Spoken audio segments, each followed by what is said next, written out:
Stampa di mercoledì 22 maggio. Vediamo subito la prima pagina dell'agenzia ANSA. ANSA.it, decreto sicurezza braccio di ferro, c'è la nuova bozza, scrive appunto l'ANSA in prima pagina in apertura. Restano le multe alle navi, spariscono i riferimenti al salvataggio migranti, Conte non esclude il via libera al decreto sicurezza prima delle europee. È pronta la nuova bozza del decreto, restano le multe alle navi che non rispettano le normative, sparisce il riferimento agli interventi di soccorso ai migranti dalla nuova bozza del decreto sicurezza bis. Nella versione di ieri si prevedevano sanzioni per le navi che soccorrevano migranti violando le norme e le istruzioni delle autorità responsabili dell'area in cui ha luogo l'operazione di soccorso. Ora le sanzioni di uguale importo, da 10 a 50 mila euro, sono limitate a chi viola il divieto di ingresso nelle acque italiane. Così la mette l'ANSA in prima pagina. E poi sempre dalla prima pagina, scontro a distanza tra Tria e Di Maio sul decreto famiglia. Non ci sono le coperture finanziarie, dice il ministro dell'economia. Replica Di Maio, il decreto è una priorità politica e i soldi ci sono. Quando si decide dove destinare i soldi è la politica che lo decide, non i tecnici.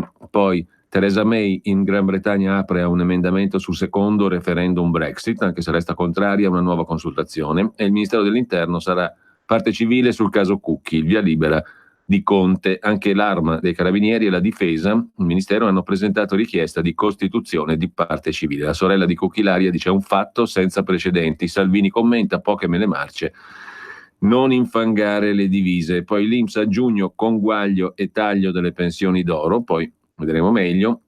E intanto diamo uno sguardo anche all'ADN Cronos come al solito. Apertura dell'adnkronos.com sul comandante della Sea-Watch, rifarei tutto, il capitano interrogato per quasi 7 ore, resta l'unico indagato per favoreggiamento all'immigrazione clandestina, perquisizione della Guardia di Finanza a bordo della nave sequestrata. E poi Riace vince il ricorso contro il Viminale, il ricorso al TAR, annullato il provvedimento del Ministero dell'Interno che escludeva il comune di Riace dal sistema di protezione richiedenti asilo SPRAR. La sezione di Reggio Calabria del TAR ha accolto il ricorso del vice sindaco di Riace, Giuseppe Gervasi, annullando il provvedimento del Ministero dell'Interno. È una bella notizia, resta l'amarezza per aver interrotto un'esperienza positiva come quella di Riace, ha detto Mimmo Lucano, sindaco sospeso di Riace. Le persone sono state trasferite, i danni sono stati fatti, ma almeno si ristabilisce un po' di giustizia amministrativa. Abbiamo operato in una terra col destino segnato, vogliamo continuare a farlo, andiamo avanti, cercherò giustizia in tutte le sedi, così sinteticamente dalla DN Cronos. E poi sempre dalla DN Cronos, busta con proiettile per Matteo Salvini, intercettata al centro smistamento postale di Roma, piazzale Ostiense, nessun messaggio né sigle di rivendicazioni. Non mi fanno paura, non mi fermo, dice Salvini. Vediamo anche l'AGI, l'agenzia agi.it. La verità sulla carne agli ormoni di cui ha parlato Salvini. Non è la prima volta che il ministro dell'Interno parla delle importazioni di generi alimentari da paesi extraeuropei che minacciano la filiera italiana. Abbiamo verificato come stanno le cose. Poi il decreto sicurezza e la campagna elettorale fatta con i videogame. Il sindaco di Bari pubblica un gioco interattivo per puntare alla rielezione. In Francia una candidata di Macron rivisita Super Mario. Poco altro da aggiungere dalle agenzie di stampa. Come al solito andiamo alle pagine Facebook di Matteo Salvini e Luigi Di Maio per respirare l'aria del giorno in tema di governo. Arrestato giovane immigrato nordafricano, scrive Salvini, per il rogo che ha devastato la sede della polizia locale di Mirandola. 2 morti, decine di feriti e intossicati, una preghiera e un abbraccio alle famiglie delle vittime. Altro che aprire i porti, azzerare l'immigrazione clandestina in Italia e in Europa è un dovere morale. A casa tutti. E poi una notte da Bari, le minacce non mi fermano, il 26 maggio si cambia l'Europa, scrive Salvini sulla sua pagina Facebook. Mentre ancora scorrendo la pagina Facebook di Matteo Salvini, a Gioia del Colle mi sono commosso, in Puglia, la signora Maria è venuta in ambulanza in piazza solo per incontrarmi, regalarmi un crocifisso e dirmi: Matteo, sto con te. Grazie, scrive Matteo Salvini, questi sono gli incontri che mi danno la forza per andare avanti e non mollare mai. Amici di Bari, grazie per tutto l'affetto, da sud a nord, se ci impegniamo tutti, domenica possiamo fare la storia, scrive ancora Salvini. E poi su Rai 3, sto spiegando alla Berlinguer, ieri sera, 9 ore fa, come, grazie al mio decreto sicurezza, il marocchino che oggi con un incendio ha ucciso 2 donne a Mirandola e il nigeriano che ha staccato un dito a morsi a un poliziotto a Torino potranno essere espulsi. Come si fa a dire che non siamo in emergenza? Occorre approvare al più presto anche il decreto sicurezza bis per tutelare le forze dell'ordine, combattere gli scafisti, mettere in galera i mafiosi. L'intervento poi appunto da Bianca Berlinguer a carta bianca. Non sarà certo una pallottola calibro 9, dice Matteo Salvini in un messaggio di 19 minuti sulla sua pagina Facebook. Non sarà una calibro 9 in una busta a fermare il mio lavoro. Sorrido, perdono, difendo gli italiani. E voi pronti a votare Lega domenica? Mentre la tassa piatta per tutti al 15%, ribadisce Salvini, è l'unico modo per far tornare l'Italia a correre, creare lavoro, attirare investimenti dall'estero. Una cura Trump, uno shock fiscale e l'Italia riparte. Io ci credo, scrive ancora Matteo Salvini sulla sua pagina Facebook. Live dalla splendida piazza di Bari, da sud a nord, quanto bella è la nostra Italia, voglia di cambiare, sognare, correre. Piazza strapiena Bari. E andiamo da Luigi Di Maio. Ci sono troppe cose da fare, scrive Di Maio. Nei nostri occhi leggerete solo la voglia di realizzarle. L'intervento di martedì sulla 7. Sono orgoglioso di quello che il movimento ha fatto in questi 10 mesi al governo. Tante cose da fare, abbiamo troppa voglia di cambiare. Il governo non cadrà, dice anche Salvini, intervistato dal Corriere della Sera, come vedremo tra pochissimo. Sempre scorrendo la pagina Facebook del vice premier Di Maio. Oltre alla comparsata sulla 7, stiamo ultimando i preparativi per la tappa finale della campagna elettorale. Roma, venerdì 24 maggio, piazza Bocca della Verità, a partire dalle 18. Grande evento, momento importante per la nostra Italia, la diretta da Roma, quello che abbiamo fatto e vogliamo fare.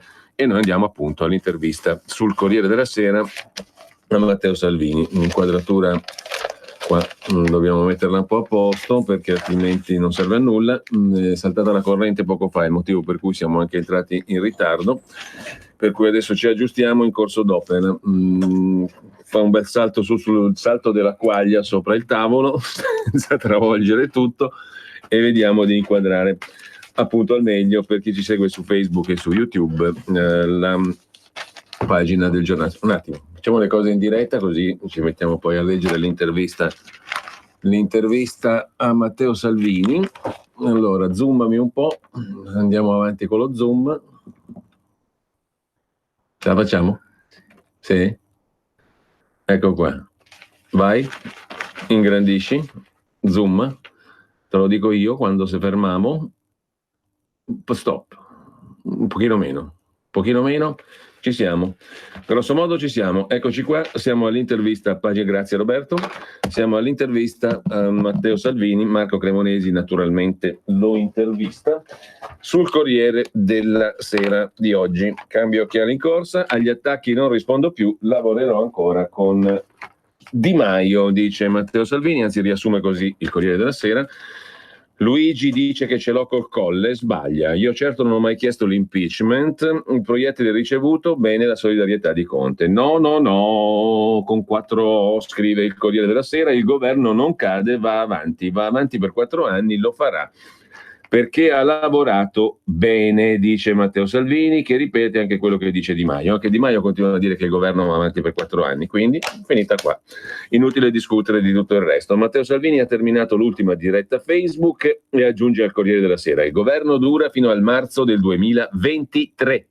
Il voto di domenica è quello per cambiare l'Europa e col governo c'entra niente. L'estasi da social è ancora troppo bollente, contatti contemporanei 11.000, 20.000 commenti, la rete calda come non era da settimane, dice Matteo Salvini. Ministro, chiede il buon Cremonesi, però lo scontro con i 5 Stelle non è un'invenzione della stampa, vuole la rassegna di giornata? Ma no, lo so, non ho dubbi, io oggi ho letto, prima di smettere, perché poteva bastare 8 dichiarazioni dei 5 Stelle contro di me. Non ho risposto a nessuna. Sono riusciti a imputarmi il fatto che non fosse stato espulso l'infame che a Modena ha dato fuoco alla palazzina. La notizia sapete qual è? Che sarà espulso. Grazie al decreto Salvini ha appurato che era finto minorenne, ma ripeto, non rispondo. Il clima nel governo? Molto banalmente, in tutte le regionali la Lega ha vinto, il governo è partito nel marzo 2018 con la Lega al 17%, i 5 Stelle al 30%. Probabilmente col voto di domenica le proporzioni saranno invertite, ma a me non importa, sono davvero per il lavoro di squadra. Moltissimi sono convinti, compresi i leghisti, che il rapporto sia guastato. Ma che, risponde Salvini, io con Di Maio ho lavorato bene. Sono convinto che da lunedì torneremo a lavorare come prima e come i provvedimenti approvati dimostrano. Di Maio ha anche detto che su 10 provvedimenti varati 9 sono 5 Stelle. Non è irritante? Gliel'ho detto, risponde Salvini, ho scelto di non rispondere, se non coi fatti. Quota 100 di chi era? Chi chiedeva il superamento della Fornero? A oggi abbiamo cambiato la vita a più di 200.000 persone. Si stabilizzerà il rapporto che vede un posto di lavoro ogni 2 persone che andranno in pensione. E poi, la legittima difesa è legge. Lei ricorda? Chi l'ha voluta? La pace fiscale, lo scriva. Dopo aver migliorato la situazione di tante persone, l'obiettivo è estenderla alle società. E con la flat tax sarà un nuovo miracolo italiano. Si tornerà al boom da anni 50, altro che questa Europa grigia e triste di precari, e le telecamere negli asili. Il sicurezza bis, oggi Consiglio dei Ministri lo approverà? Spero di sì. È quello che mi aspetto, dato che ho fatto le correzioni richieste, ho fatto notte per arrivare a un testo che venisse incontro a quanto mi veniva segnalato. Non mi lamento, è il mio lavoro, ma se il Consiglio non ci fosse, il Consiglio dei Ministri, vorrei sapere quantomeno il perché non ci sarà il Consiglio dei Ministri. Il Quirinale che sta esaminando il decreto. Di Maio teme che qualcuno voglia scatenare una guerra col Quirinale, ma figuriamoci, ho sempre avuto il massimo rispetto di tutte le istituzioni, non ho mai chiesto l'impeachment del Presidente della Repubblica, lo chiese Di Maio. Ho fatto i compiti, i 18 articoli del decreto, inclusa la norma transitoria, sono stati corretti, ci sono le risorse, sono finanziati da 30 milioni di euro coperti da fondi del Ministero dell'Interno. Se il decreto oggi non fosse approvato, cosa le devo dire? Le ripeto che io non faccio guerre, se andasse la settimana prossima non cade il mondo, ma vorrei capirne il motivo. Le acque territoriali riguarderanno il Ministro dell'Interno o quello dei trasporti? Quel che conta è chi dirà no all'ingresso nelle acque territoriali. A me interessa solo che qualcuno il no lo dica. Ministro, chiede ancora Cremonesi, non è rimasto deluso dal fatto che, tolto il presidente della Camera Fico, dai 5 Stelle non sia arrivata la solidarietà per la pallottola che le hanno spedito? Mi ha subito mandato un messaggio il presidente Conte, carino e gentile. Io l'ho preso come una manifestazione a nome di tutto il governo, di tutti, solidarietà completa. Negli ultimi giorni si è molto discusso della sua esibizione di simboli della fede, il rosario. Non è eccessivo? Per la cronaca lo dice anche Buffagni, 5 Stelle.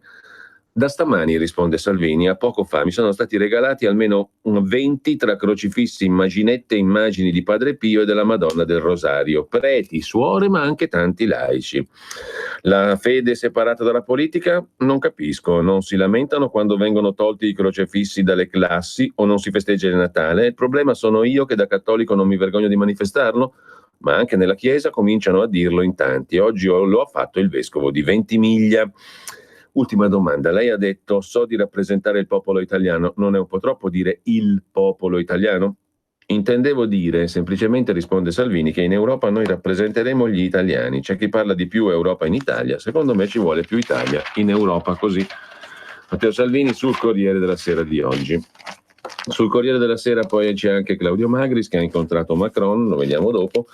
Mentre velocemente diamo uno sguardo al primo piano, la Lega cambia il decreto sicurezza, Conte e i 5 Stelle prendono tempo, il Premier potrebbe sciogliere la riserva prima del voto e il Carroccio risponde al Movimento 5 Stelle che aveva detto il decreto è svuotato, è falso.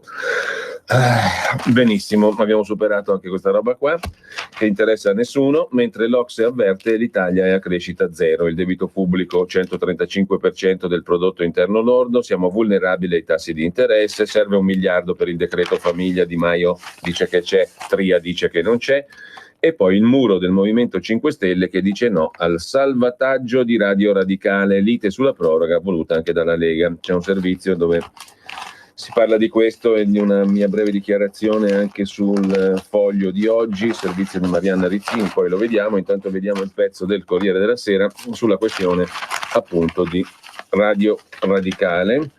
Il muro del Movimento 5 Stelle, scrive il Corriere della Sera.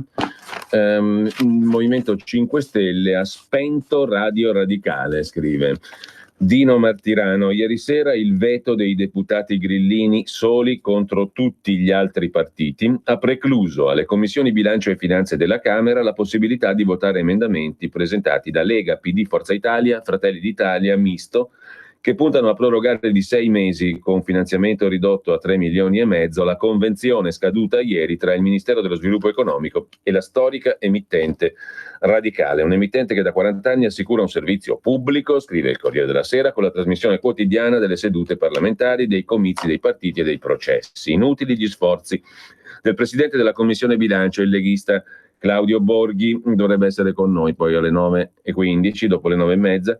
La richiesta di poter votare gli emendamenti per Radio Radicale presentati al testo del del disegno di legge di conversione del decreto crescita si è scontrata col muro dei 5 Stelle, che alla richiesta di un chiarimento avanzata dal PD hanno risposto dopo tanti anni di mangiapane a tradimento: basta col finanziamento pubblico. La delegazione grillina ha eseguito le direttive del governo, del sottosegretario Vito Crimi, che ripeteva ieri: la posizione nostra non cambia. In serata è toccato al giovane grillino Trano far mancare l'unanimità e infliggere il colpo di grazia alla radio. Non una parola da parte della Presidente della Commissione Finanze Carla Ruocco e dagli altri membri grillini riuniti in seduta congiunta della quinta e sesta Commissione Finanze e Bilancio, appunto. A questo punto a rischio 100 posti di lavoro. In assenza di fatti nuovi possiamo andare avanti al massimo fino a metà giugno, dice il direttore Alessio Falconio. Il movimento dunque spegne Radio Radicale. Sotto la cenere potrebbe esserci un lapillo di salvezza, l'unico che può alimentarlo è il Presidente della Camera, Fico, per consentire al Parlamento di approvare la richiesta di mantenere in vita una voce libera, ma niente di più. Poi c'è l'intervista al PD Giachetti, il digiuno, non mi fermo, Di Maio li aiuti, lui è un amico. C'è l'articolo, dicevamo, del Foglio di Marianna Rizzini, Radio Radicale appesa a un filo e difesa anche da Radio Padania. Il giorno di passione dell'emittente con appello di Giachetti. La speranza, la disillusione di nuovo e la speranza. 3 stati d'animo in una giornata, aspettando la decisione dei presidenti delle commissioni finanze e bilancio della Camera, abbiamo visto qual è stata, a proposito dei ricorsi trasversali sull'ammissibilità degli emendamenti che avrebbero permesso respiro a Radio Radicale sotto forma di proroga della convenzione col Ministero dello Sviluppo. Convenzione che il sottosegretario Crimi ha detto di non voler confermare. Si aspettava la sera per conoscere la sorte del ricorso leghista dopo l'inammissibilità di un altro emendamento della Lega con la proroga. Abbiamo saputo che 5 Stelle hanno detto no. Anche Radio Padania aveva documentato per 78 giorni, come ha raccontato ieri al Foglio il direttore dell'emittente, cioè io, lo sciopero della fame di Maurizio Bonognetti, segretario dei Radicali Lucani, collaboratore, giornalista di Radio Radicale. Cainarca, scrive oggi il Foglio, ha ribadito la posizione di apertura su Radio Radicale, nel momento in cui Radio Padania, sopravvissuta all'annoso problema della sua natura locale non locale con corollario di criticità su concessioni e frequenze, riferiva non di problemi di dialogo col Ministero dello Sviluppo Economico, anzi, ma di perplessità rispetto al gesto del senatore 5 Stelle Alfonso Ciampolillo, che ha denunciato Radio Padania per i reati di falso, truffa aggravata e per tutti i reati che emergeranno a carico dell'emittente per l'eventuale abuso d'ufficio a carico degli uffici ministeriali competenti, cioè il Ministero dello stesso Di Maio. Il direttore di Radio Padania difende insomma il diritto alla sopravvivenza di Radio Radicale, dicendosi però dubbioso, è quello che ho detto ieri alla collega Rizzini, sull'efficacia di una politicizzazione operata in particolare dal deputato del PD Roberto Giachetti, in un momento in cui si stava arrivando alla soluzione mobilitandosi sul puro piano del diritto e della legalità. Fatto sta che appariva sempre più evidente anche sul tema Radio Radicale la non comunanza di vedute tra gialli e verdi. Intanto Giachetti, col sostegno di deputati e senatori PD, parlava ieri in videochiamata dall'ospedale in cui si era ricoverato per scongiurare la disidratazione. Vedremo dopo. Intanto lasciamo il Foglio, lasciamo il tema di Radio Radicale per tornare al Corriere della Sera. Primo piano verso le elezioni europee, sfida Salvini-Berlusconi, Calenda, le donne dei 5 Stelle, i big al test delle preferenze e il voto locale dal Piemonte a Firenze. Il PD prova a fermare l'avanzata del centrodestra. I candidati sindaci nei principali comuni al voto: Reggio Emilia, Bergamo, Ferrara, Firenze, Pescara, Livorno, Perugia, Ascoli Piceno, Avellino e Bari, la coalizione spaccata in quattro, Pavia è un caso per la sinistra. E poi, voltando pagina, andiamo alla pagina degli esteri. Vincent è vivo grazie al giudice in Francia, non staccate quei macchinari. Vincent Lambert, 43 anni, 6 mesi per decidere il suo destino. Poi c'è Claudio Magris che ha incontrato Macron, la ricerca di una patria europea. Una domanda: che cosa crea l'appartenenza? La domanda la lasciamo lì appesa e andiamo invece a Mirandola, Modena. Da fuoco a sede dei vigili, 2 i morti. Mirandola ha preso un magrebino, asfissiate un'anziana e la badante. Salvini dice no ai porti aperti. Un giovane nordafricano lunedì notte ha dato fuoco alla sede dei vigili di Mirandola. Il fumo ha invaso il piano superiore, provocando la morte di 2 donne. Il soggetto aveva 7 identità, reati e decreti di espulsione. Le prime tracce in Italia 15 mesi fa. Era un aspirante profugo, cambiava età e nazionalità. Sarebbe già tanto sapere come si chiama, da dove viene, quanti anni ha, per scoprire perché abbia dato di matto l'altra notte a Mirandola con 2 vittime, 2 morti. Ci vorrà tempo. L'incendiario dai 7 nomi è un giovanissimo clandestino, le cui impronte digitali rispondono a diverse identità. Per esempio Otman Boraia, nato in Marocco nel 2003. Era stato lui a dichiararsi marocchino quando era finito in un commissariato di Ventimiglia, accompagnato dopo che si era allontanato da un centro di accoglienza per minori. Si è detto anche tunisino e algerino. Dalla Liguria al Lazio, con la generalità di Bouakra Salah, processato per violenza, resistenza, minaccia a pubblico ufficiale, lesioni personali aggravate, danneggiamento aggravato. A tra poco.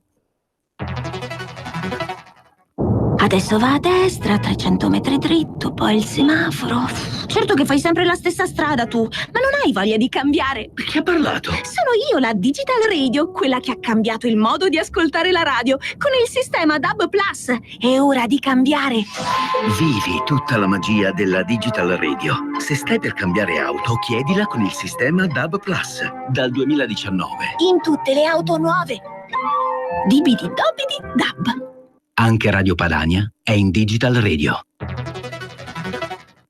Messaggio per tutti gli imprenditori, gli artigiani, i commercianti, i liberi professionisti. Hai un'attività? Dei prodotti da promuovere? Prova la pubblicità sulla nostra radio. Radio Padania ha preparato per te una grande promozione per aiutarti a sostenere la tua attività a tariffe davvero straordinarie. Informati, vedrai che si può fare. Mandaci una mail all'indirizzo spot@radiopadania.net. Con Radio Padania si può fare.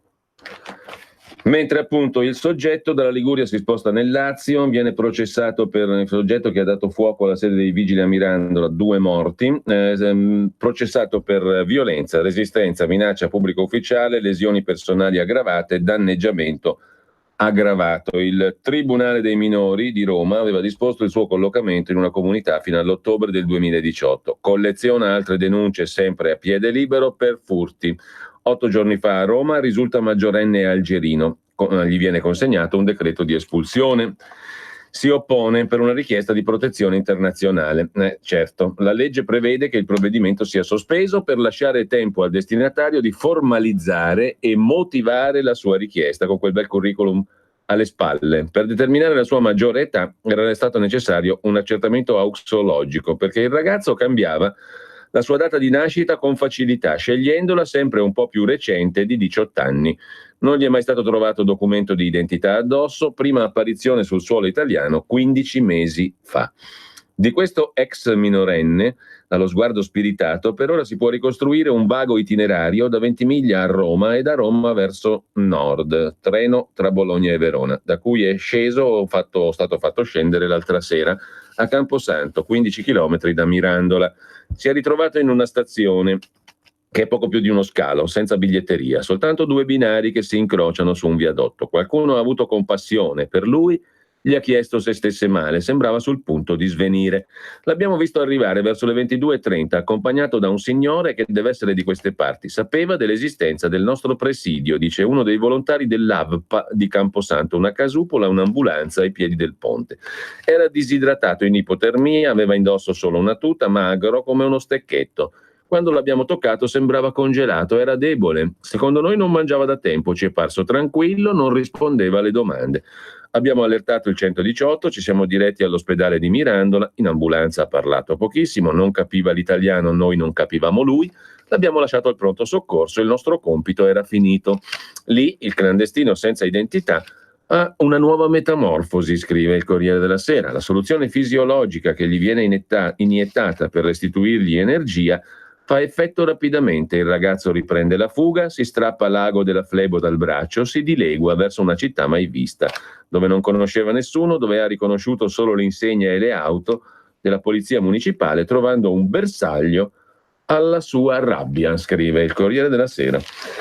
Così a Mirandola sono morte 2 persone, Marta Goldoni e la sua badante. Il TAR su Riace intanto dice torni ad accogliere i profughi. La decisione fu presa una settimana dopo l'arresto del sindaco Mimmo Lucano per favoreggiamento dell'immigrazione clandestina e abuso d'ufficio. Il modello Riace, cancellato dal Ministero dell'Interno con l'esclusione del comune dal sistema di protezione per profughi e rifugiati. Ora però arriva la rivincita del sindaco sospeso e rinviato a giudizio. Il TAR della Calabria annulla il provvedimento definito irragionevole e contraddittorio per via della fretta. In precedenza il progetto era stato rifinanziato senza rilievi e quelli giunti dopo, per fermare il modello, erano riscontrabili anche prima. In sostanza, dice il TAR, il Ministero dell'Interno non ha seguito la procedura corretta per contestare le irregolarità e consentire al comune di rispondere. Risultato, il trasferimento dei 165 richiedenti asilo ospitati a Riace fu illegittimo. Mimmo Lucano ha accolto la sentenza come una bella notizia. Rimaniamo al Corriere della Sera, giusto per andare alla pagina delle cronache. 50 sfumature dell'ex maestra in cella perché perseguita il sindaco e tutto accade a Mantova. Un libro a luci rosse di una donna contro il sindaco PD Mattia Palazzi. Lui e il capogruppo di Forza Italia in Comune sono protagonisti di questo libro, 50 e più sfumature di giallo, scritto da Lorena Buzzago. Il volume è stato distribuito porta a porta per la città, ma secondo la difesa della donna non è stata lei, le hanno rubato le copie cartacee. È una storia di provincia, politica, sesso e compagnia bella. Intanto sulle pensioni scattano i conguagli, assegno per assegno la mappa, dal taglio minimo di €1 per chi ne riceve 1.522 al 40% sui redditi oltre 500.000 euro. Scatterà a giugno, dopo le europee, il doppio taglio delle pensioni, quello conseguente al nuovo meccanismo di rivalutazione al costo della vita e quello in applicazione del contributo sulle cosiddette pensioni d'oro, entrambi decisi dal governo con l'ultima legge di bilancio, in vigore dal 1 gennaio ma applicati in ritardo dall'INPS, il che comporterà il pagamento di un conguaglio il prossimo mese. In pratica una parte dei pensionati si vedrà trattenere somme indebitamente erogate nei mesi scorsi. Il nuovo sistema di perequazione delle pensioni all'inflazione è meno generoso sugli assegni superiori a 1.522,26 euro, 3 volte il minimo rispetto a quello applicato dall'INPS provvisoriamente nei primi 3 mesi del 2019. Per chi prende fino a 3 volte il minimo non cambia nulla, la rivalutazione al costo della vita era piena e rimane tale, più 1,1% quest'anno. Chi prende più di 1.522 euro dovrà restituire col conguaglio di giugno piccoli importi. Il nuovo sistema di perequazione su 6 fasce, con aliquote decrescenti al salire dell'assegno, è leggermente penalizzante. Sulle pensioni fino a 2.000 euro al mese la trattenuta non arriverà a €1, su quelle tra 2.000 e 2.500 sarà di €5. Sugli assegni superiori a 5.000 euro il conguaglio sul trimestre gennaio-marzo salirà sui €25. Più pesanti i tagli alle cosiddette pensioni d'oro superiori a 100.000 euro lordi all'anno, 4.700 euro netti al mese per 13 mensilità. Ad essere colpiti saranno 24.000 pensionati. La legge di bilancio ha istituito un contributo quinquennale su 5 scaglioni, aliquote crescenti dal 15 al 40%. Il taglio parte dal 15% per la quota di importo della pensione da 100.000 a 130.000 euro, 25% per la quota da 130.000 a 200.000 e via dicendo. E via salendo. Velocemente andiamo ad altri quotidiani, ad altre notizie, prima di passare alle altre testate, e andiamo innanzitutto a dare un'occhiata al Corriere del Veneto, dove si torna a parlare di autonomia. Il presidente Zaia dice i veneti sono stati presi in giro e torna a evocare proteste di piazza, ma il Movimento 5 Stelle dice i veneti li prende in giro la Lega da 30 anni. È scontro totale sull'autonomia delle regioni. A Torino invece abbiamo l'episodio del migrante irregolare con un morso stacca il dito a un agente di polizia, l'aggressione in questura mentre gli prendeva le impronte. Il nigeriano aveva precedenti per droga, simulazione di reato e lesioni. A proposito invece oggi è tutto un fiorire su tutte le pagine di cronache di quotidiani locali della Chiesa contro Salvini per il rosario, per il richiamo ai santi, alla Madonna e via dicendo. L'interventismo politico dei chierichetti bifronti è commentato uno per tutti, ne prendiamo perché ce n'è una quantità enorme, dalla Liguria al Lazio, alla Puglia, alla Calabria, tutti quanti, e soprattutto c'è poi, come vedremo su Avvenire, il presidente della CEI Bassetti che ha detto la sua. L'interventismo politico appunto dei chierichetti bifronti è commentato così in questi termini da Andrea Amata su Il Tempo di Roma. Alcuni porporati sconfessano la dottrina della Chiesa sulla questione dell'immigrazione e intervengono con vacui appelli alla solidarietà utilizzati come clava contro Matteo Salvini, perché poi alla fine il discorso è concentrato tutto lì. Si contesta perfino il rosario perché si contesta la politica sull'immigrazione. Il Catechismo della Chiesa Cattolica, numero 2241, dice esattamente così: le autorità delle nazioni hanno il diritto e il dovere di limitare il numero delle nuove entrate in vista del bene comune, lasciando quindi alle autorità civili la prerogativa di valutare la capacità di accoglienza e di integrazione. Il Catechismo cattolico riconosce dunque alle nazioni il diritto di limitare gli ingressi e di subordinare l'immigrazione all'obbedienza alle leggi del paese che ospita il migrante. Dunque, le interpretazioni flessibili, ispirate a una generica umanità, sono discrepanti rispetto alla dottrina cattolica, che non deborda dai canoni della sostenibilità del fenomeno migratorio. Salvini ha ribadito la linea del rigore e gli avversari, pur di contrastarne l'azione, si affidano a una incoerenza argomentativa totale. Infatti condannano l'esibizione del rosario durante la manifestazione sovranista di Milano come fosse emblema dal significato volgare e contestualmente trascinano la massima autorità religiosa, il Papa, nella bagarre politica in una logica di contrapposizione. Così sul Tempo di Roma. Sul Tempo di Roma, già che ci siamo, c'è anche la prefazione del direttore di libro Vittorio Feltri al libro intitolato Storie di ordinaria ingiustizia di Giovanni Paolo Bernini, ex assessore presidente del Consiglio Comunale di Parma, edito da Mediolanum. La giustizia che sbaglia e non chiede scusa. La storia di Bernini, forzista di Parma, accusato di corruzione elettorale. I PM indagano a senso unico, la sua carriera è rovinata, poi arriva l'assoluzione. Errore o malafede? Tanti aspetti di questa vicenda fanno pensare alla malafede. Pregiudizi, imputati valutati più per il partito a cui appartengono che non per il reato. Una storiaccia brutta, quella di Giovanni Paolo Bernini, esponente di Forza Italia, che è stato ingiustamente accusato, carriera politica rovinata per anni. Storie di ordinaria ingiustizia, il titolo del libro, edito da Mediolanum. Mentre in tema di cronaca, la storia di un 19enne di origini tunisine residente in provincia di Treviso, espulso per motivi di sicurezza dello Stato su decisione del Ministero dell'Interno dopo indagini della Digos, sospettato di proselitismo islamico jihadista, sui social esaltava la guerra santa coranica, era in contatto con soggetti gravitanti nell'ambiente dell'estremismo islamico. La vita di Yahya tra Corano e musica trap. Ora Allah ci dia la guerra santa. Espulso il tunisino 19enne di Treviso. Sognava il sacrificio in nome di Allah. Rimanendo in Veneto, dal Corriere del Veneto, processo Banca Popolare di Vicenza, Zonina sorpresa compare in aula, fermata la grande Banca Veneta, dice l'ex presidente, la mancata fusione con Veneto Banca, un errore non mio, lo ripeterò fino alla morte. Sulla questione delle baciate, cioè azioni in cambio di prestiti, il CDA era all'oscuro di tutti. La storia emergerà, qualcuno non voleva la grande banca del Veneto, dice Gianni Zonin, 81 anni, nell'aula bunker di Mestre alle 9.30 per l'udienza al processo sul crack della Popolare di Vicenza, di cui è stato presidente per 20 anni, a lungo sugli altari del risico bancario italiano, poi naufragata in pochi mesi sotto il peso delle baciate. Loden verde, viso rilassato, niente a che vedere con la tensione dell'inizio inchiesta. Zonin scherza, sfodera il sorriso. Sono convinto che da questo processo emergerà la verità. Sono qui per collaborare e anche per ascoltare e per dire la sua. Insomma, qualcuno non voleva la grande banca del Veneto. Mentre a proposito di Veneto, dalla Nuova di Venezia e Mestre, il coinvolgimento della famiglia Semenzato nel business dell''ndrangheta, alloggi turistici in piazza Ferretto, il business della Segim che si aggiudica un palazzo per €1 milione.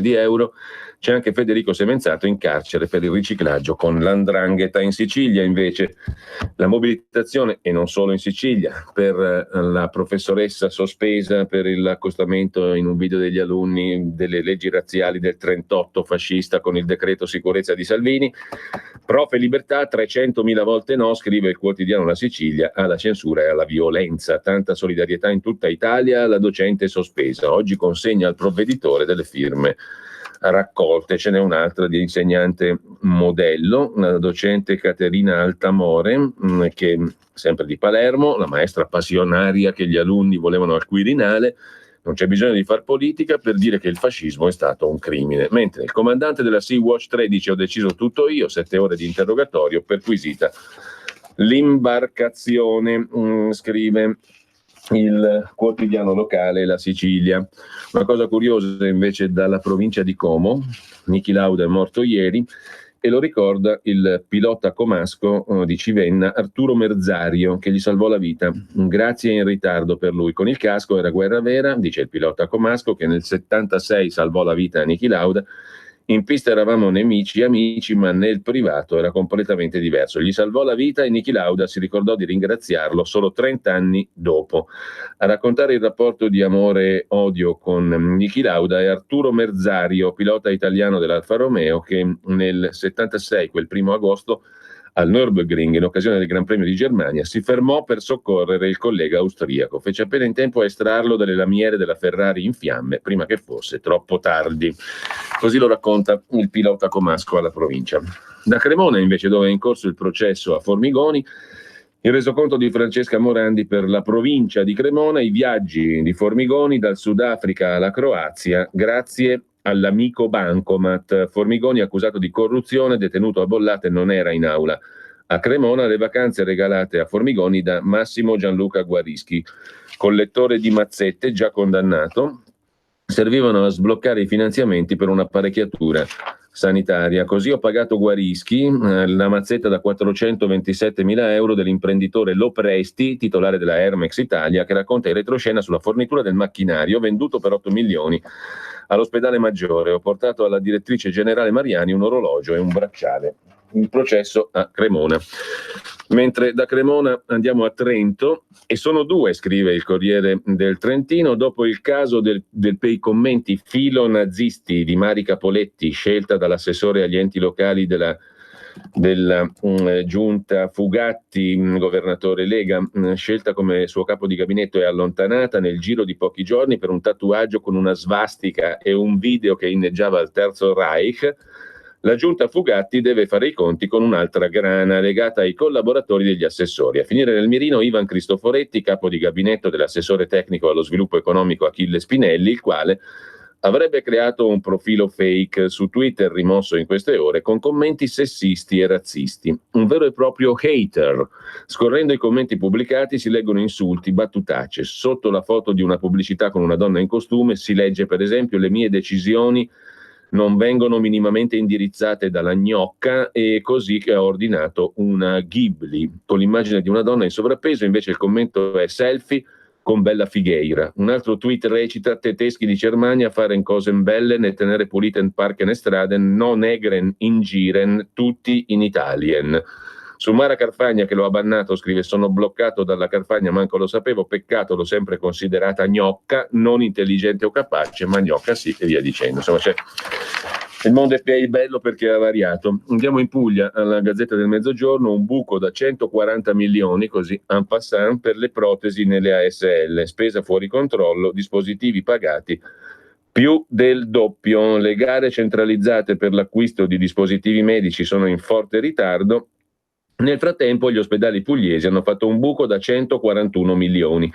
Tra protesi, carrozzine, pacemaker, dispositivi per l'ossigeno, non è stato rispettato il tetto di legge e nel 2018 sono stati spesi 470 milioni, il 2,3% in più rispetto all'anno precedente. In compenso Bari è l'unica meta italiana Fra le 10 segnate da Lonely Planet, la prestigiosa guida turistica ha indicato Bari al 5° posto nella classifica dei luoghi europei da visitare. Nel 2018 446.000 arrivi, appena 5 anni prima erano 148.000. Andiamo a Napoli con la Repubblica in cronaca locale che intervista il neo vice capo della polizia, ovvero Antonio De Iesu, che da ieri è prefetto con funzioni di vice direttore della pubblica sicurezza. Il crimine a Napoli è giovane e feroce, la città denunci, c'è inaudita violenza in alcuni minorenni. Come si può definire l'assalto ad Arturo in via Foria? Brava la mobile a scoprirne gli autori. Aver risolto l'agguato in cui è stata ferita Noemi, il successo che mi sta più a cuore. Alla sanità si combatte il male anche con lo sport. Per esempio padre Loffredo mi parlò della box in sacrestia. La gioventù tremenda, dice il vice capo della polizia a Napoli. Mentre l'ex Jugoslavia continua a essere terra di mafia, qui siamo al piccolo di Trieste, e resta sul podio della criminalità. Non manca nulla: traffici di droga, armi, esseri umani, sigarette, auto rubate, governance debole, scarsa collaborazione, ostacolano l'opera di contrasto. A proposito di Est, dalla Slovenia all'Albania i Balcani sono un affare, ce lo racconta invece Milano Finanza di oggi. Il business di confine dall'Italia e alle altre coste dell'Adriatico vale oltre 24 miliardi di euro. Stiamo parlando di Albania, Bosnia, Bulgaria, Croazia, Montenegro, Macedonia, Serbia, Slovenia. Le prospettive sono buone, una vasta area che può rappresentare un importante sbocco per i business industriali di grandi aziende e piccole e medie imprese. Una decina di mercati che hanno accolto aziende italiane possono garantire ulteriore sviluppo. Andiamo velocemente alla cronaca milanese del Corriere della Sera. ATM, un blitz degli antagonisti nelle stazioni, schiuma sulle macchinette, fascette per bloccare i tornelli. Finti ticket da 0 euro, una cinquantina di vandali ieri ha danneggiato le stazioni Repubblica, Zara e Missori sulla linea gialla del metro. A realizzarlo il movimento Autoriduciamo i trasporti metropolitani, scrive il Corriere della Sera, come protesta all'aumento del biglietto. Per l'ATM danni da 70.000 euro. Il giornale su Milano si occupa invece del discount della morte, l'orrore di Rogoredo, un cancro nel cuore di Milano, il bosco della droga è un macigno morale, scrive Alberto Giannoni, sulla coscienza della città. Poi c'è la storiella divertente, la commenta anche Italia Oggi in prima pagina. Il Giorno fa il servizio, hanno occupato la casa di Jacopo Fo, erede di Dario Fo e Franca Rame. I residenti contro il raid, contro l'occupazione. Rumori di martelli, voci, possiamo parlare con voi? Chiediamo da fuori, scrive il Giorno, silenzio. Dopodiché un ragazzo fa capolino dalla finestra, da una bandiera e lenzuoli con sopra messaggi contro il fascismo e il capitalismo e dice: è meglio se tornate domani. Siamo in via Bordighera 2, zona Romolo a Milano. Il cancello e le finestre della palazzina occupata sabato da militanti del Circolo dell'Hotel, area anarchica dei quartieri Corvetto e Ticinese. Lo stabile è di proprietà di Jacopo Fo, figlio del premio Nobel Dario e di Franca Rame, la coppia di attori scomparsi che lì avevano la sala prove della loro compagnia. Jacopo ha detto: mi sembra un po' strano fare antifascismo colpendo chi dai fascisti e dallo Stato ha subito ogni sorta di violenza e sopruso. A questo è dedicato anche il corsivo di Italia Oggi, il diritto e rovescio. Non poteva che finire così, scrive Italia Oggi. A furia di sostenere gli occupatori di case altrui, era inevitabile che venissero occupate anche le case di chi sosteneva gli espropri proletari. Inoltre, a furia di usare l'epiteto di fascista per chiudere la bocca a chi non è consenziente, il termine fascista è ormai usato come i cerotti ai tempi dei sequestri di persona, i conflitti si sviluppano scagliandosi a vicenda l'epiteto di fascista. Vince non chi ha ragione, ma chi ha più media a sua disposizione. Adesso è la volta del collettivo antagonista milanese Circolo dell'Hotel, che ha occupato uno spazio di Jacopo Fo, figlio del premio Nobel, accusandolo di essere fascista. Jacopo ha replicato dicendo che gli sembra strano fare dell'antifascismo colpendo chi dai fascisti ha subito ogni sorta di violenza e sopruso. Anche se dimentica che Dario, il padre, fu anche un milite repubblichino. Papà Dario, RSI, Repubblica Sociale Italiana, Duce, Mussolini, prima di imboccare la retta via. La scelta giusta sarebbe impedire che la gente metta le mani sui beni altrui. Lo diceva anche uno dei 10 comandamenti, che però non va più di moda, scrive Italia Oggi. Tornando invece alle cronache milanesi da Sesto San Giovanni, il TG dei bambini che dicono no su mafia e omertà, nemico pubblico, premiata la quinta A della scuola Galli di Sesto San Giovanni. Primo posto in Lombardia, il concorso per ricordare le stragi dell'estate del 92. Domani è l'anniversario della strage di Capaci, Falcone, la moglie e la scorta. Andiamo brevemente a Quarto Cagnino, siamo a Milano, periferia zona più o meno ovest. I residenti chiedono aiuto a Quarto Cagnino, nomadi accampati, 0 regole in strada.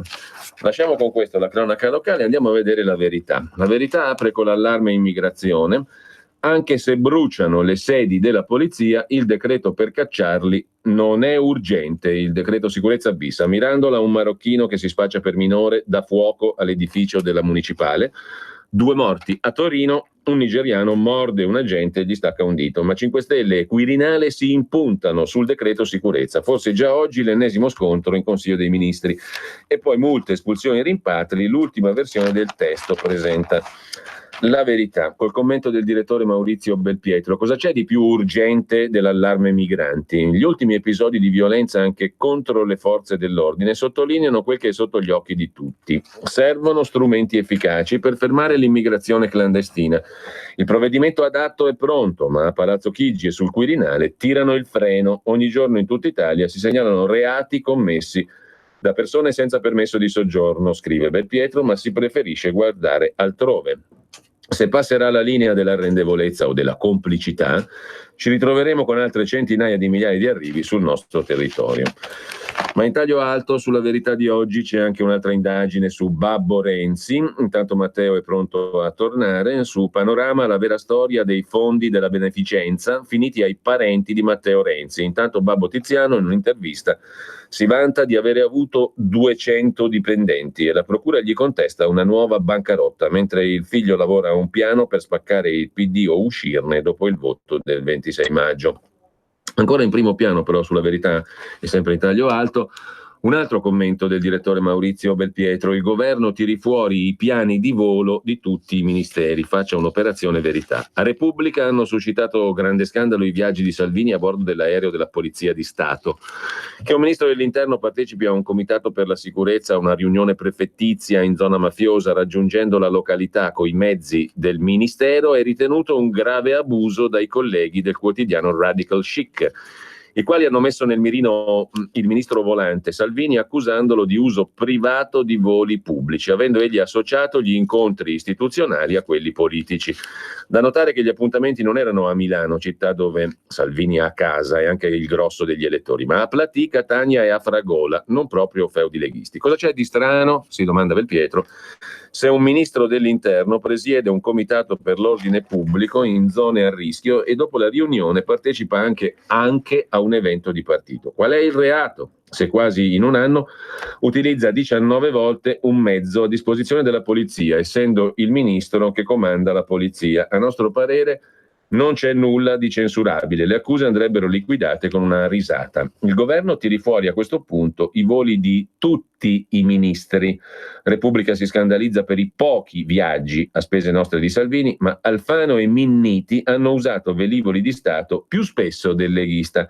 Guarda caso molti di questi avevano come meta le rispettive zone d'origine degli inquilini del Viminale, dei ministri dell'Interno, Alfano e Minniti. Un esponente del PD andava spesso in Calabria, dove casualmente è anche nato, e ha il suo feudo elettorale. Il centrista Alfano era un abitudinario della sua Sicilia. Da spiegare anche la questione dei giornalisti imbarcati a bordo, veri e propri frequent flyer. Volano spesso, insomma, globetrotter ministeriali dei quali urge sapere nomi e cognomi, scrive Belpietro. A centropagina vediamo cosa ci offre di altro la verità. In primo piano, uccidere Lambert apre allo sterminio, un giudice salva il francese tetraplegico con l'appello dei medici, quasi 2000 handicappati stanno come lui.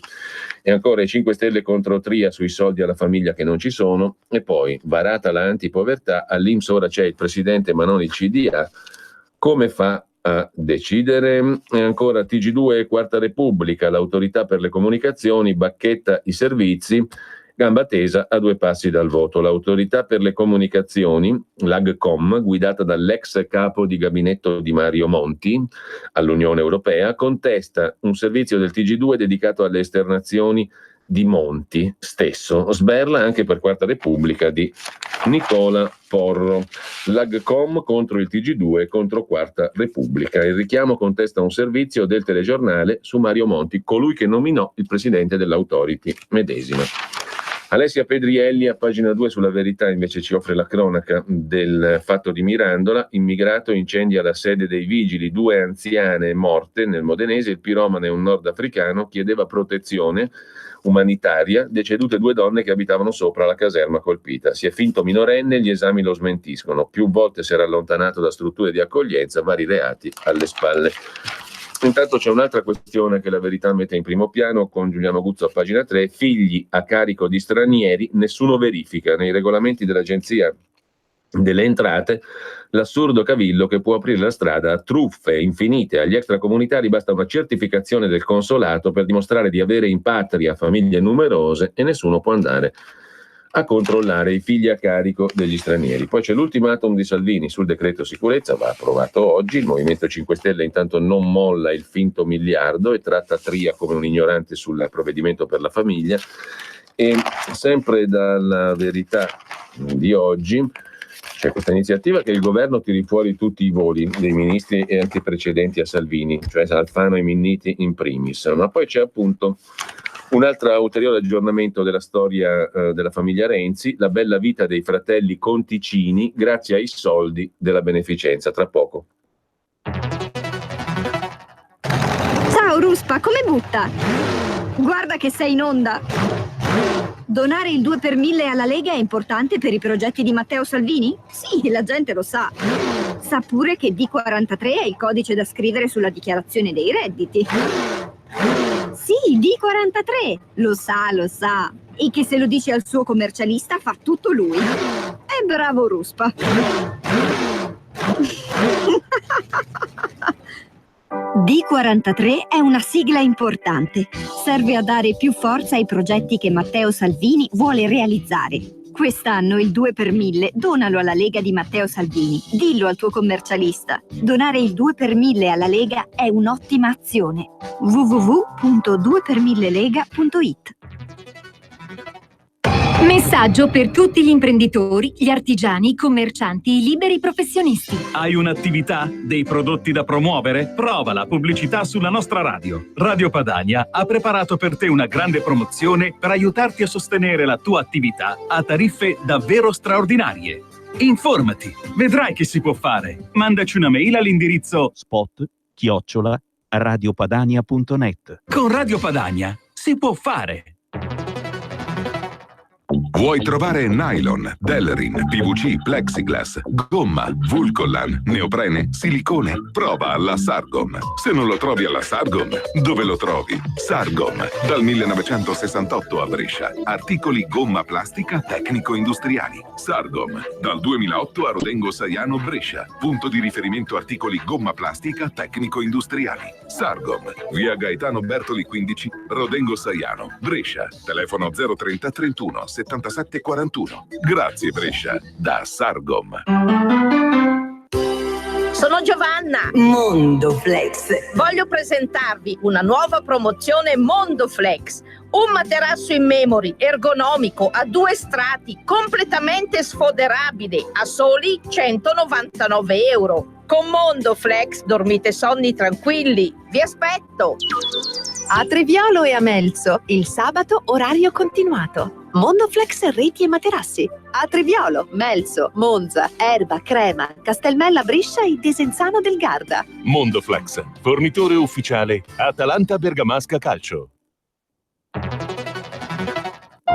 Per la tua pubblicità su Radio Padania Libera, scrivi a spot@radiopadania.net.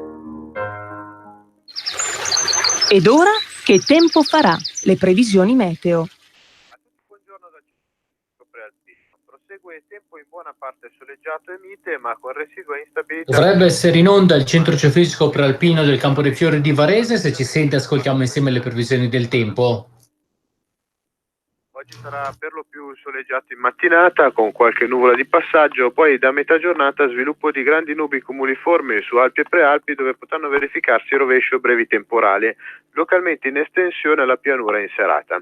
Le temperature massime previste tra 22 e 25 gradi. Per quanto riguarda domani sarà una giornata abbastanza soleggiata e mite con possibilità di qualche isolato rovescio pomeridiano principalmente sulle Prealpi tra Lario e Garda. Nubi in aumento venerdì, ma fino al primo pomeriggio ancora un po' di sole. Rovesci dapprima sui rilievi e via via piogge più estese in serata. La tendenza per il fine settimana: sabato molte nuvole, probabili precipitazioni, infine domenica variamente nuvoloso con momentanee schiarite e a tratti ancora qualche pioggia. È tutto, vi saluto e vi auguro una buona giornata. Avete ascoltato Che tempo farà? Le previsioni meteo. Radio Padania è ascoltabile anche con la televisione in digitale. Sul telecomando della televisione digitale o del tuo ricevitore digitale puoi scegliere se vedere la TV o ascoltare la radio. Risintonizza i canali radio e troverai anche Radio Padania Libera, la tua radio. Canale 740. Ce ne torniamo belli alla verità. È intitolato La dolce vita dei parenti di Matteo Renzi, il servizio esclusivo pubblicato da Panorama oggi in edicola, di cui c'è uno stralcio sul quotidiano La Verità, e riguarda le carte dell'inchiesta sul giro vorticoso di società dei fratelli Conticini, parenti di Renzi, e dei fondi raccolti per l'assistenza internazionale, che però è diventata molto domestica.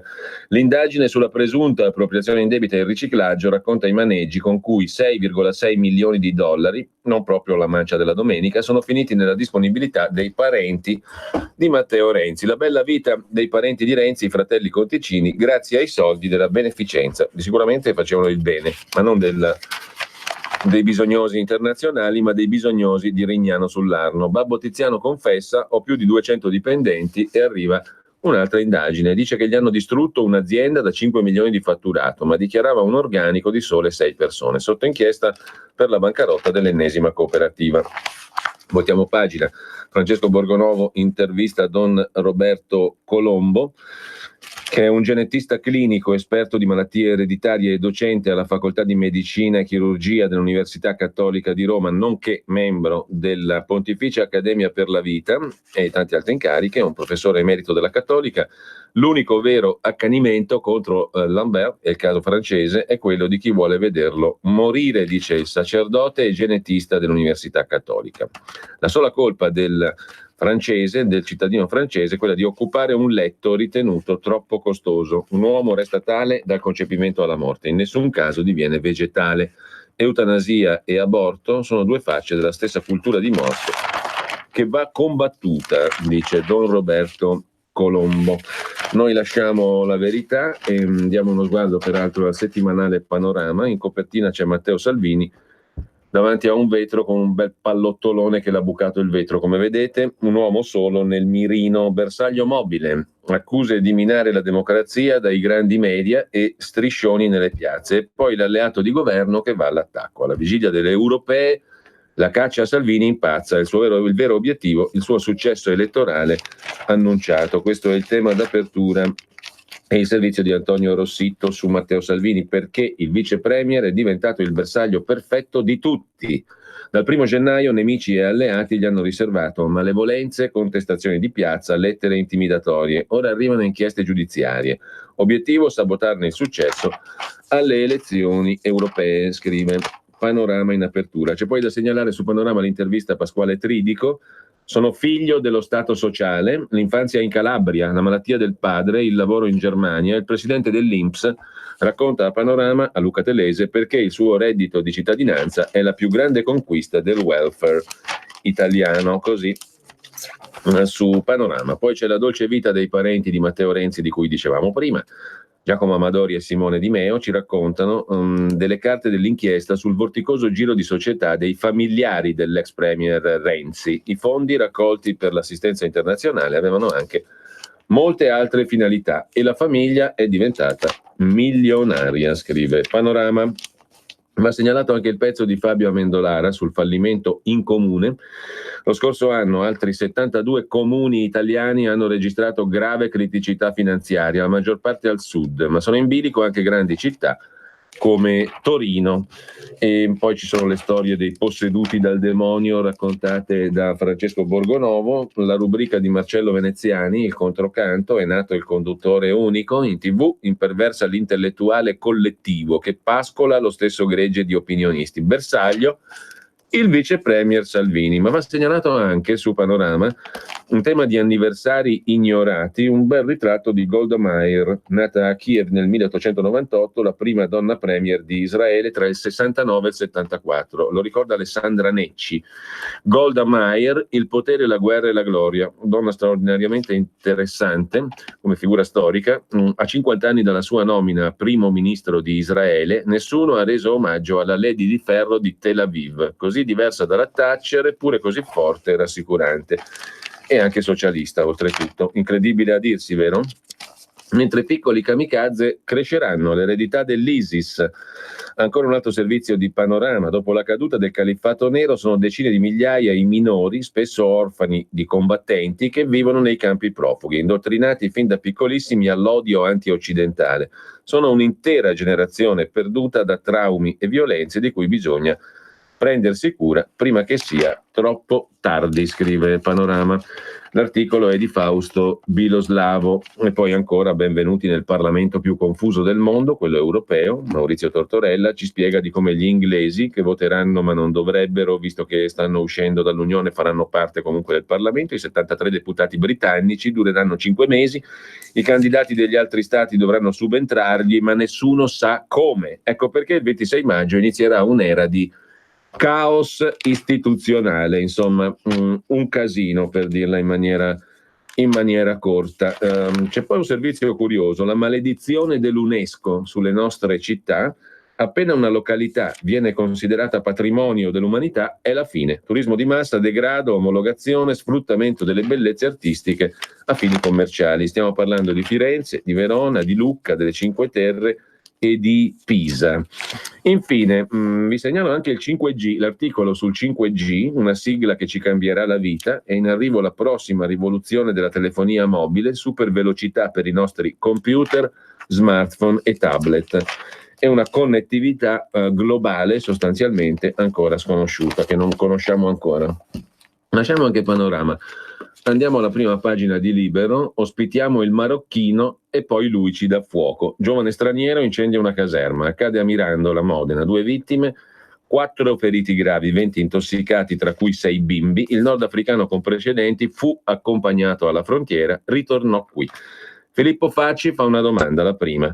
Ci occuperemmo lo stesso di questa vicenda se non ci fosse in mezzo un immigrato clandestino? Risposta sì. Decisamente, perché stiamo parlando di 2 anziani morti per asfissia in una sede di polizia municipale, sarebbero i vigili, il luogo sicuro, più 4 feriti e 20 intossicati in varie condizioni. Notizia notevole, anche se a piccare l'incendio fosse uno di Varese.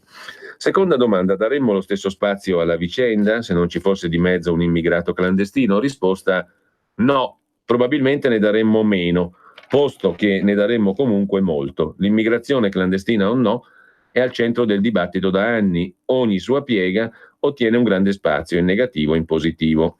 Come quando, per dire, un immigrato salva qualcuno gettandosi in mare.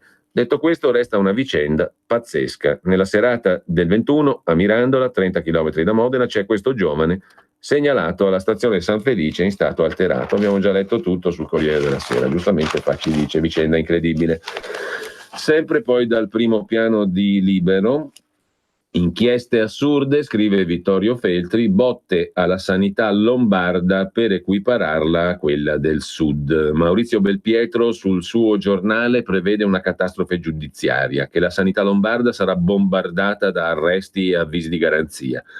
Probabilmente ha indiscrezioni che noi non abbiamo, ma la sua visione della realtà post-elettorale ci pare verosimile.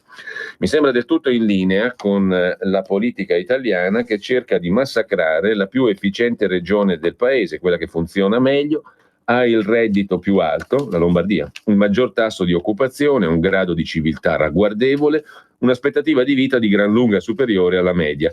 L'obiettivo della giustizia è quello di distruggere la locomotiva della patria, al fine di appiattire verso il basso la qualità delle istituzioni locali. I comunisti vogliono che l'Italia si uniformi, sia tutta uguale, stracciona, incapace di soddisfare le esigenze dei cittadini. Non è un bel programma, ma è il loro.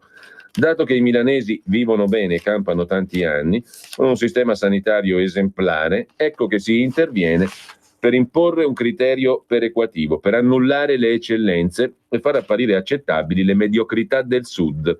Un'operazione che tende a squalificare i settentrionali per rendere normali i criteri dei meridionali incapaci di gestire la cosa pubblica in modo decente. Se siamo tutti asini, il coro dei ragli non disturba nessuno. La Lombardia in effetti è sul punto di essere devastata dalle inchieste, è una Tangentopoli miserabile, degna della Caritas, scrive Vittorio Feltri. Si spara sui medici nostrani che lavorano a meraviglia, non si muove un dito contro le sfilacciate strutture della Calabria dove si uccide la gente. Da notare che i costi sudisti sono il doppio di quelli nordici, il che è paradossale. Peccato che l'apparato giudiziario si accanisca sulla Lombardia e chiuda due occhi sulle regioni che sperperano denaro e ammazzano i cittadini meridionali, i quali non hanno armi per difendersi dai cialtroni che dirigono gli ospedali, come se fossero cloache. Il motto, conclude Vittorio Feltri, è: arrestate i capaci, date spazio agli incapaci. Se questo è lo schema, viva i fessi e abbasso i grandi dottori. Fate vobis. Sempre dalla prima pagina di Libero sono Gattolica, il lato tenero della Meloni, aiuto gli animalisti. Pietro Senaldi, direttore responsabile sulle crociate sbagliate, chiese più vuote mentre i preti predicano la politica. E poi Conte, il premier, che parla tanto ma se ne infischia dei terremotati. Franco Bechis, l'abbiamo già letto ieri. Lasciamo anche il quotidiano Libero per andare al quotidiano Nazionale, Giorno, Nazione, Resto del Carlino. C'è l'intervista a Renzi di Michele Brambilla che propone un nuovo centrosinistra. Renzi che propone un nuovo centrosinistra, ovviamente non il direttore del quotidiano Nazionale. No al patto PD 5 Stelle, si vince con i moderati. Così a pagina 5 l'intervista di Michele Brambilla: alle politiche un nuovo centrosinistra, dice Renzi, il trionfatore delle europee 2014. Alle europee sostengo il PD, poi ci si dovrà riorganizzare. Molta sinistra ha fatto la guerra al Matteo sbagliato, cioè lui, Renzi, ma anch'io ho commesso degli errori, incredibile a dirsi. Mentre 2 pagine sono dedicate al voto verso le europee. Transnazionalmente parlando, da Gozzi a Varoufakis c'è gente che corre oltre i confini, poi la battaglia bipartisan per Radio Radicale e il Movimento 5 Stelle che dice basta austerità.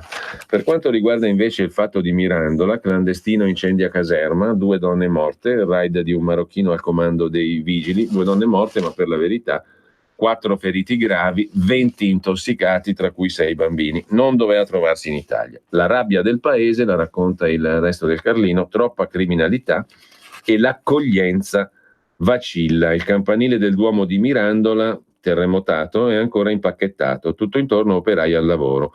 È lo scenario in cui i soccorritori hanno lavorato per salvare vite, ma stavolta i vigili del fuoco non lottavano contro il terremoto, ma contro il fuoco e il fumo del comando dei vigili di via Roma e delle case sovrastanti, 9 appartamenti.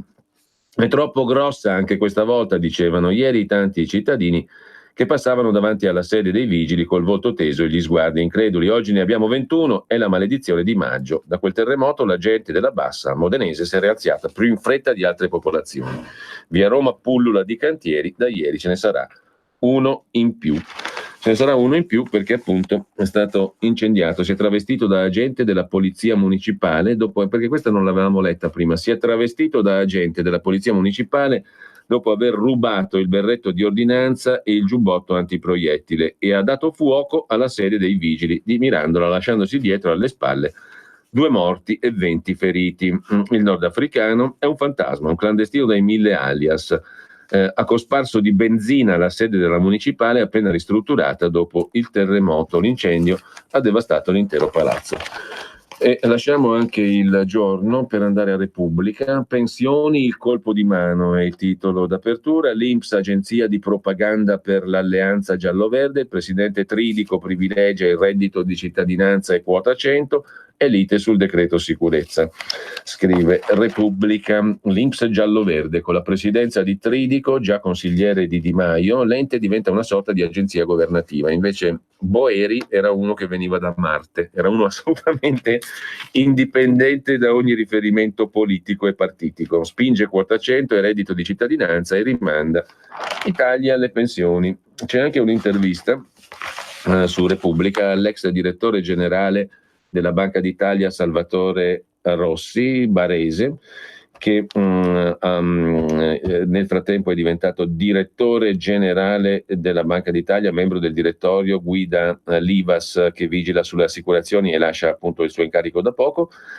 Berlino ci ha ostacolato nel salvare le nostre banche, dice l'ex direttore che ha lasciato la banca centrale il 9 maggio dopo 43 anni. Via Nazionale ha vigilato al meglio.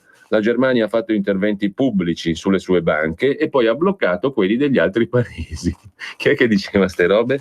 Con questo governo c'è stato un rapporto non sempre facile, come con altri, ma quel che conta è che alla fine i nomi scelti per il direttorio siano passati. L'unico modo per ridurre il debito pubblico usando la ricchezza dei privati è una patrimoniale, ma è una decisione politica che andrebbe spiegata bene agli elettori.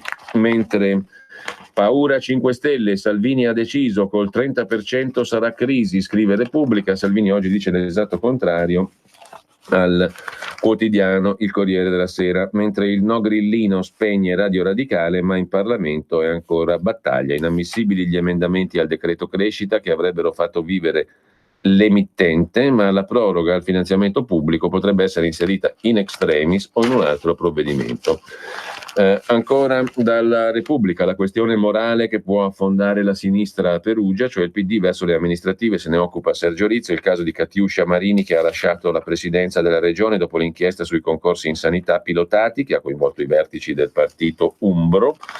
E poi Bari contro Salvini, i contestatori si vestono da Zorro, perché in un libro famoso, vero, c'è la storia di Zorro rubato da bambino, che è un modo di opporsi anche molto divertente, vestirsi da Zorro. Mentre lasciamo Repubblica, andiamo al primo piano della Stampa. Il governo trascina il Colle nella rissa sulla sicurezza, il governo infame verrebbe da dire, trascina l'ottimo Mattarella nella rissa sulla sicurezza. Conte oggi vede Mattarella. Dopo il 26 maggio l'Italia teme la speculazione, ci fa sapere Alan Friedman, che ritorna a scrivere sulla Stampa di oggi. Ci sono poi notizie relativamente a Tria, che vuole sacrificare gli 80 euro di Renzi per salvare i conti pubblici, e c'è un colloquio, un'intervista di Luca Ferrua a Massimo Garavaglia, sottosegretario, anzi vice ministro leghista dell'economia. Non togliamo soldi agli italiani, con la flat tax il netto sarà più alto. Gli 80 euro sono sbagliati, figurano come spesa, non come 10 miliardi di minor pressione fiscale. Il vice ministro Garavaglia esce dalla Camera alle ore 21 passate da un pezzo, la giornata era iniziata alle 4:30 del mattino. Stanco, tirato dalle polemiche, arriva nel Torinese, dove è arrivato con un treno regionale per incontrare aziende e rassicurare costruttori riuniti in assemblea su come si sblocca l'Italia. La campagna elettorale è sacra e questa settimana i leghisti volevano passarla tra un incontro e l'altro nel loro nord, dopo aver incassato il decreto sicurezza che ancora non c'è. Quanto al decreto famiglia è il solito caos, ormai ci siamo abituati, dice Garavaglia alla Stampa di Torino. In questo caos le cose non funzionano col decreto famiglia, come se ne esce. Tria ha detto la cosa più banale del mondo: se fa un provvedimento di carattere pluriennale gli devi trovare una copertura pluriennale. Se hai un risparmio per l'anno in corso non è sufficiente per garantire tutto, se non hai le coperture le devi cercare magari tagliando la spesa, è l'ABC della contabilità. Guardi, in questo momento è meglio se ognuno guarda a casa sua. E allora andiamo al decreto sicurezza. Per il decreto sicurezza non mi pare necessaria una copertura, non è quella la questione. La questione, dice Garavaglia, è che il decreto sicurezza è necessario e oggi più che mai. È solo una questione politica di scelte e di volontà. Una scelta esatta per me è facilissimo farla. Siamo alle solite, problema politico Lega 5 Stelle, mi occupo di cose tecniche, concrete, numeri, non faccio altro che fare del mio meglio. Vado per la mia strada, mi interessa solo fare PIL. Quanto agli 80 euro, mi sembra che abbiate le idee chiare sulla strada da prendere e sul bonus Renzi, dice l'intervistatore. Quando ero alla Bocconi, risponde Garavaglia, Mario Schimberni mi colpì con una definizione chiara dei provvedimenti che avevano effetto breve e poco duraturo. Disse che è come la pipì a letto, scalda un po' ma per poco. Come si può intervenire? Per me la strada è chiara, lo è anche la soluzione, anche perché gli 80 euro sono sbagliati da due punti di vista. Figurano come 10 miliardi di spesa e non come 10 miliardi di minore pressione fiscale. sortiscono quindi l'effetto di dare segnali negativi alle agenzie di rating. Li cancellate? Certo. Li fecero così perché era l'unico modo di far leggere sulle buste paga degli italiani bonus Renzi. A noi questo non interessa. La strada è un'altra. Gli 80 euro si possono trasformare in detassazione, non cambia nulla per il destinatario, ma lo Stato presenta conti migliori e questo è uno dei nostri obiettivi. I destinatari della cifra cambiano. Per come sono fatti oggi, quegli 80 euro non hanno effetti per il conto previdenziale. Meglio farli diventare una buona base di partenza per la flat tax per il ceto medio, non crede? Così non danneggiamo nessuno, prima di tutto i beneficiari degli 80 euro. Quindi non toglierete gli 80 euro dalle buste paga? Chi dice che togliamo quei soldi dalle buste paga o dalle tasche degli italiani è davvero in malafede. Gli italiani guardano al netto in busta, non alla dicitura bonus Renzi sul cedolino. Con la flat tax avranno gli stessi benefici, dice Garavaglia alla Stampa di Torino, mentre il discorso del Quirinale lo abbiamo già visto, sui migranti il TAR che boccia il Viminale, e poi c'è un curioso servizio da Bruxelles su un personaggio euroscettico, filo Putin, antimigranti, che ha rivoluzionato il panorama politico dell'Olanda in 2 anni e ora compete con Geert Wilders. Si chiama Thierry Baudet, il dandy dell'estrema destra che corteggia le élite dell'Olanda. Non ci sono più i populisti di una volta, non in Olanda dove la minaccia non si chiama più Geert Wilders, il secondo classificato alle politiche di 2 anni fa. L'onda che ha rivoluzionato il panorama politico ha il nome di Thierry Baudet. Il suo forum per la democrazia fino a 3 anni fa non esisteva. Alle politiche di 2 anni fa 1,78%, adesso punta a superare il 20%. Possibile? La risposta arriverà dalle urne. Mentre in Danimarca provocazioni degli estremisti, scrive La Stampa, il Corano bruciato in piazza, la caccia ai musulmani. Rasmus Paludan, politico, agita la campagna elettorale per le europee e politiche. Messi in ombra i temi ambientali della sinistra. La destra al potere da 18 anni si vede perdente nei sondaggi per le europee e per le politiche del 5 giugno. La lotta all'immigrazione è passata di moda, o così sembrava. Tenere lontani dalle frontiere i migranti è un fatto compiuto, inclusa un'isola al largo della costa danese dove dal 2021 chi non ha il permesso di soggiorno aspetterà il rimpatrio. Ai danesi sarebbe piaciuto preoccuparsi dell'ambiente ora. Nella Scandinavia di Greta si registrano casi di depressione dovuti alle minacce del clima, soprattutto tra i giovani. La parola d'ordine è ecologia, ma adesso spunta quest'altro personaggio, Rasmus Paludan, col Corano in mano prima di gettarlo via. Un'altra battaglia del fondatore di questo partito, Linea Dura, Stram Kurs, è il piccolo partito di nome Stram Kurs, sul quale la Stampa va a mettere l'attenzione. Il fondatore appunto fa del suo meglio per dimostrare il disprezzo verso l'Islam, non sia mai, bisogna apprezzarlo l'Islam per forza. C'è una mappa di Marco Bresolin sulla Stampa, l'Europa inquieta fra nazionalisti e populismo, gli stati dove il voto europeo rischia di innescare una crisi interna. Voltando pagina abbiamo l'allarme dell'inviato dell'ONU Ghassan Salamé, rappresentante speciale dell'ONU nel Consiglio di sicurezza, terroristi dell'ISIS nascosti a Tripoli. I jihadisti stanno approfittando del conflitto, le nuove armi danno alle parti l'illusione di riuscire a vincere. Con questo lasciamo la Stampa. Andiamo a Italia Oggi. Sulle pensioni a giugno il doppio taglio, l'INPS recupererà la rivalutazione già calcolata ma non dovuta per assenza di inflazione, tagli tra il 15 e il 40% per gli assegni sopra i 100.000 euro. A giugno doppio taglio delle pensioni. Sugli assegni di giugno l'INPS recupererà la rivalutazione attribuita nei mesi da gennaio a marzo ma non dovuta per assenza di inflazione. Sono interessate le pensioni sopra i 1.523 euro lordi, 1.200 netti circa, e la prima di 3 rate del ticket tra 15 e 40% dovuto da gennaio a maggio sulle pensioni sopra i 100.000 euro lordi annui, le cosiddette d'oro. Mentre c'è da segnalare il commento di Pierluigi Magnaschi sulle elezioni europee, una presa per i fondelli nei confronti degli elettori. Fra 3 giorni gli elettori di 28 paesi d'Europa saranno chiamati a eleggere il Parlamento europeo. In Italia questa campagna elettorale In questa campagna elettorale esilarantemente tragica si è divagato prendendola alla larga, si è parlato d'altro. I giornali hanno discettato fra sovranisti e comunitaristi, guardandosi bene dallo spiegare cosa esprimessero in concreto questi due termini.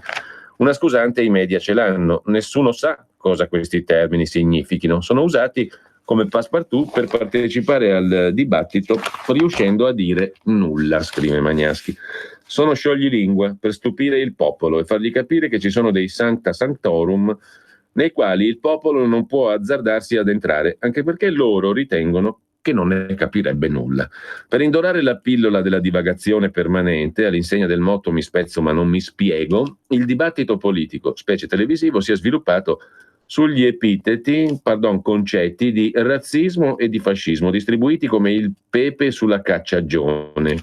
Se questi ambienti potessero parlare come sentono loro le cose, direbbero che i razzisti sono dappertutto, salvo che a casa loro, sono subumani che portano l'anello d'osso al naso, ma poi rischierebbero di diventare a loro volta razzisti, sia pure a danno di bianchi, e quindi il paragone se lo tengono per loro, ma ce l'hanno ben chiaro in testa. Per dare la misura dell'intossicazione di vaghezza promossa sull'Europa da questa campagna elettorale europea scipita che si sta concludendo, faccio emergere alcuni interrogativi rispondendo ai quali, in un modo o in un altro, si costruirà un'Europa che sarà in un modo o in un altro. Per esempio, qualche domandina elenca Pierluigi Magnaschi. 1. Bisogna abbandonare l'euro? 2. Bisogna armonizzare la fiscalità tra i paesi dell'Unione Europea? Bisogna ratificare i nuovi accordi di libero scambio? Bisogna instaurare la tassa carbone alle frontiere dell'Unione Europea? Bisogna introdurre un salario minimo europeo adattato a ogni paese? Bisogna abbandonare la regola del 3% del rapporto deficit-PIL? Bisogna applicare una tassa anche ai giganti di Internet? Bisogna abbandonare la politica agricola comune? Rivedere gli accordi di Schengen? Uscire dai trattati europei attualmente in vigore? Far entrare altri paesi nell'Unione Europea e quali? Creare un servizio civico europeo obbligatorio? Ripartire dalle quote per coloro che domandano asilo in Europa? Creare un'Unione Europea a più velocità? Una forza armata europea? Il referendum europeo di iniziativa cittadina? Sono 16 temi cruciali, ognuno grosso come una casa, sui quali sarebbe stato necessario conoscere l'opinione dei vari partiti. E invece questi temi non sono neanche stati discussi. Quindi, conclude Magnaschi, l'elettore italiano vota nella nebbia, seguendo le sirene di parole d'ordine piene di nulla, al massimo riempite di emozioni prive di impegni. Pare che per i partiti e i grandi media, specie i network TV, l'importante non sia spiegare, ma intrattenere, divagare, menare il can per l'aia, in base al principio che un tempo era scritto nei cartelli esposti sulle carrozze dei tram: non disturbate il manovratore, il quale, se prende impegni, poi rischia di doverseli rimangiare, come capita al Movimento 5 Stelle adesso. Se non prende nessun impegno, è libero di fare quel che vuole, a seconda delle sue circostanze, però, conclude il direttore di Italia Oggi. Messaggio per tutti gli imprenditori, gli artigiani, i commercianti, i liberi professionisti. Hai un'attività? Dei prodotti da promuovere? Prova la pubblicità sulla nostra radio. Radio Padania ha preparato per te una grande promozione per aiutarti a sostenere la tua attività a tariffe davvero straordinarie. Informati, vedrai che si può fare. Mandaci una mail all'indirizzo spot@radiopadania.net. Con Radio Padania si può fare. Qui Parlamento. Bene, apriamo come tutti i giorni nella rassegna stampa la finestra del Qui Parlamento in collaborazione con il gruppo della Lega alla Camera, e con noi oggi Roberto Paolo Ferrari, deputato lombardo della Lega e componente della Commissione Difesa e della Commissione Finanze. Buongiorno Ferrari, grazie per essere con noi. Buongiorno e buongiorno agli ascoltatori. Allora, Commissione Finanze che è in primo piano in questo momento per il decreto crescita insieme alla Commissione Bilancio di Claudio Borghi Aquilini, non so se riusciremo ad averlo dopo proprio per questi motivi. In ogni caso partiamo dalle generali, Ferrari, dal quadro politico generale inquadrato appunto da un'intervista che abbiamo letto stamani in rassegna stampa a Matteo Salvini, il quale assicura in tutti i modi con una certa risoluta vigoria che il governo non cade, va avanti per 4 anni e lo farà perché ha lavorato bene, nonostante tutte le tensioni preelettorali di questo periodo. È la stessa sensazione che ha lei giorno per giorno in Parlamento? Ma diciamo che il lavoro di queste settimane, anche durante la campagna elettorale, nonostante le tensioni e gli attacchi che la Lega e Matteo Salvini hanno subito, il lavoro, dicevo, è proseguito e quindi ci sono i presupposti perché si possa andare avanti, come giustamente il Ministro degli Interni tende a ribadire, soprattutto perché vuole raggiungere gli obiettivi che ci si è prefissi a vantaggio degli italiani. Molti di quegli obiettivi li abbiamo già conseguiti nel corso di questo anno di governo, soprattutto grazie al suo impegno, ma molto dobbiamo fare soprattutto in tema di lavoro, occupazione e tasse per gli italiani. Questa della flat tax sarà il punto centrale della prossima azione politica, glielo chiedo anche come componente della Commissione Finanze, naturalmente.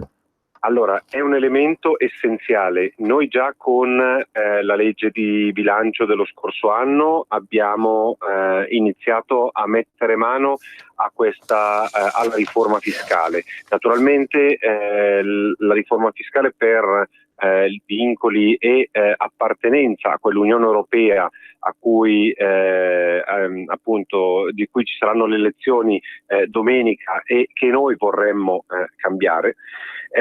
Dicevo, la riforma fiscale ha avuto l'avvio già nella scorsa legge di bilancio con le partite IVA fino ai 65.000 euro e 100.000 per il secondo scaglione, con l'applicazione di una tassazione piatta.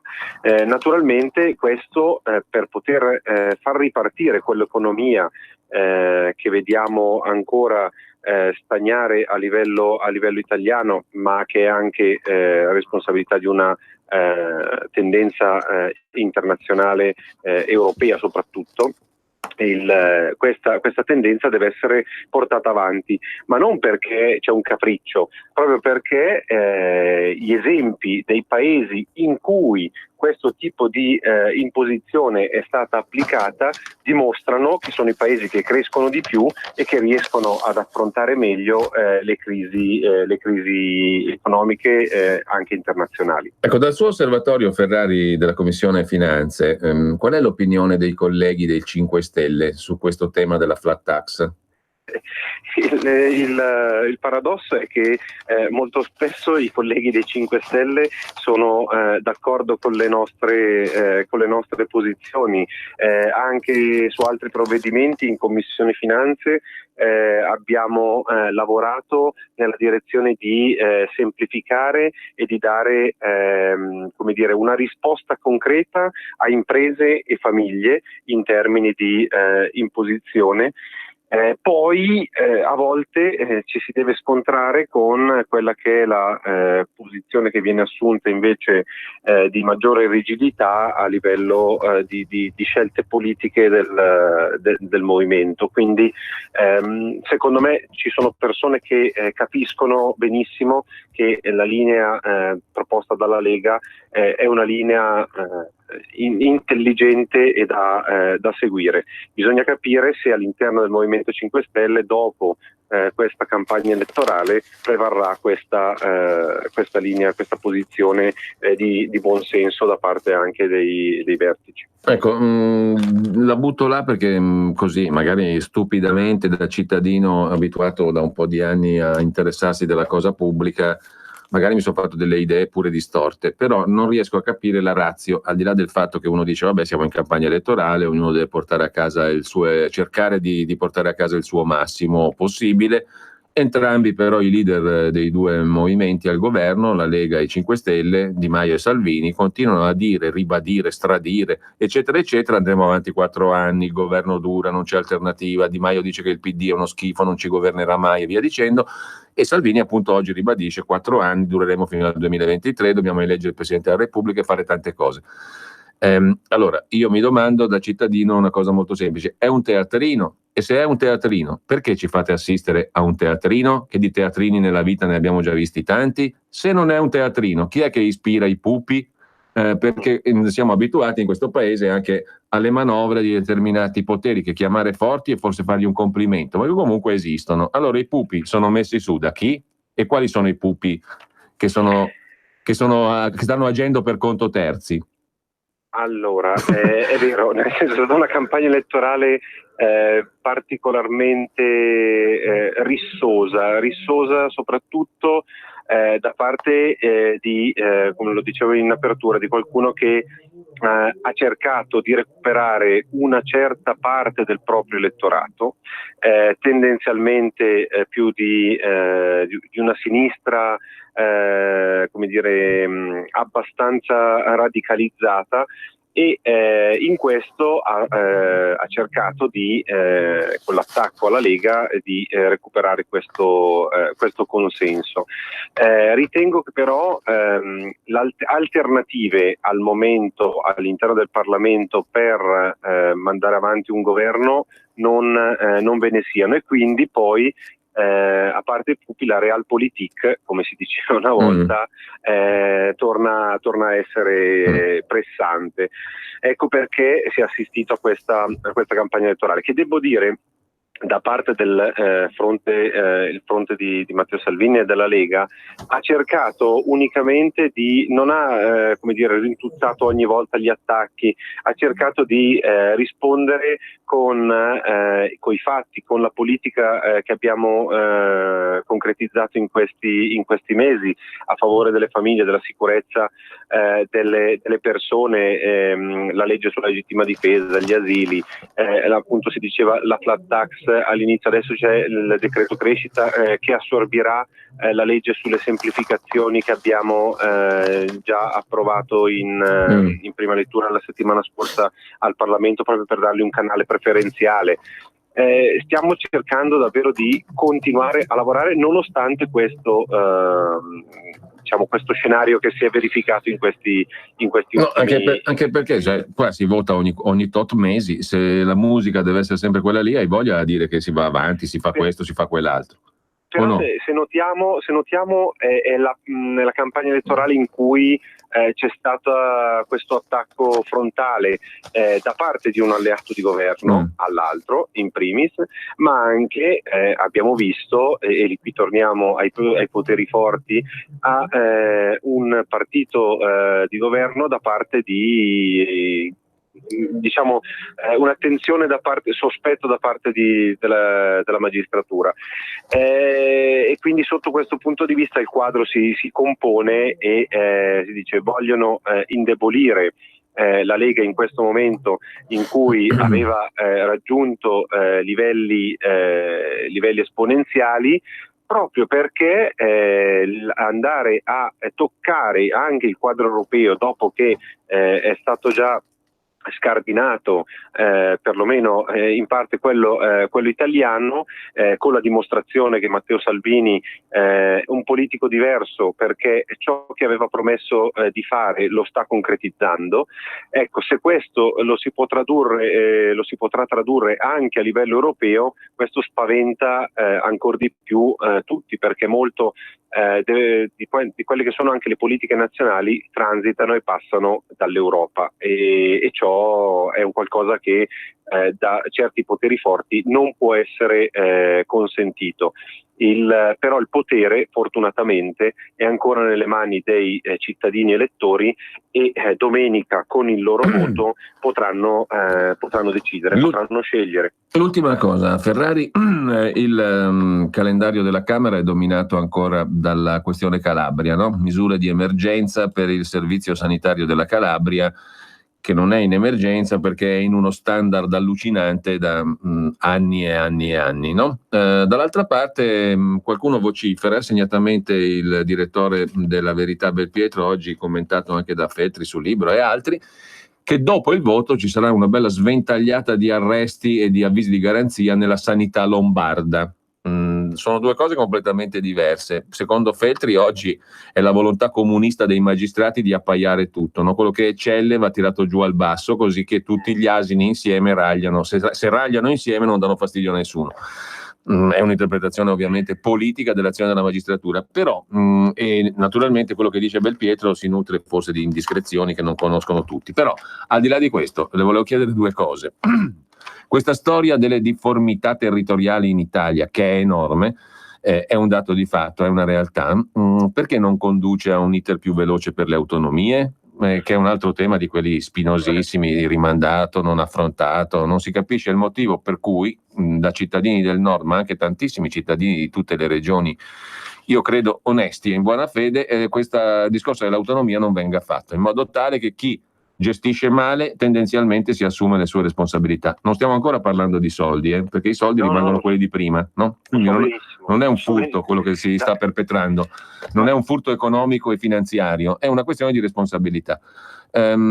Giustissimo mettere in emergenza, o meglio commissariare la Calabria, perché se è uno scandalo democratico tollerare il modo in cui l''ndrangheta si succhia i soldi nostri, no? Di tutti noi contribuenti, perché quello succede nel 90% dei casi. Il 90% del corposo bilancio sanitario, perché sono miliardi di euro, fatta la somma anno dopo anno, sono decine di miliardi di euro, centinaia di migliaia di miliardi delle vecchie lire buttati nelle fauci dell''ndrangheta, perché quello controlla anche l'aria che si muove negli ospedali, l''ndrangheta, e allora è ottimo commissariarla.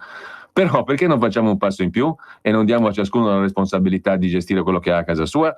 E dall'altra parte, le risulta, sempre annusando l'aria di palazzo, che ci siano indiscrezioni su prossime iniziative giudiziarie in sanità lombarda? Allora, partiamo dalla coda. Io non ho sicuramente la percezione, anche perché non ho queste entrature di capire se vi siano futuri indagini, arresti. Se tintinnano le manette in Lombardia, insomma, ecco, per dirla alla Scalfaro. Sanità lombarda.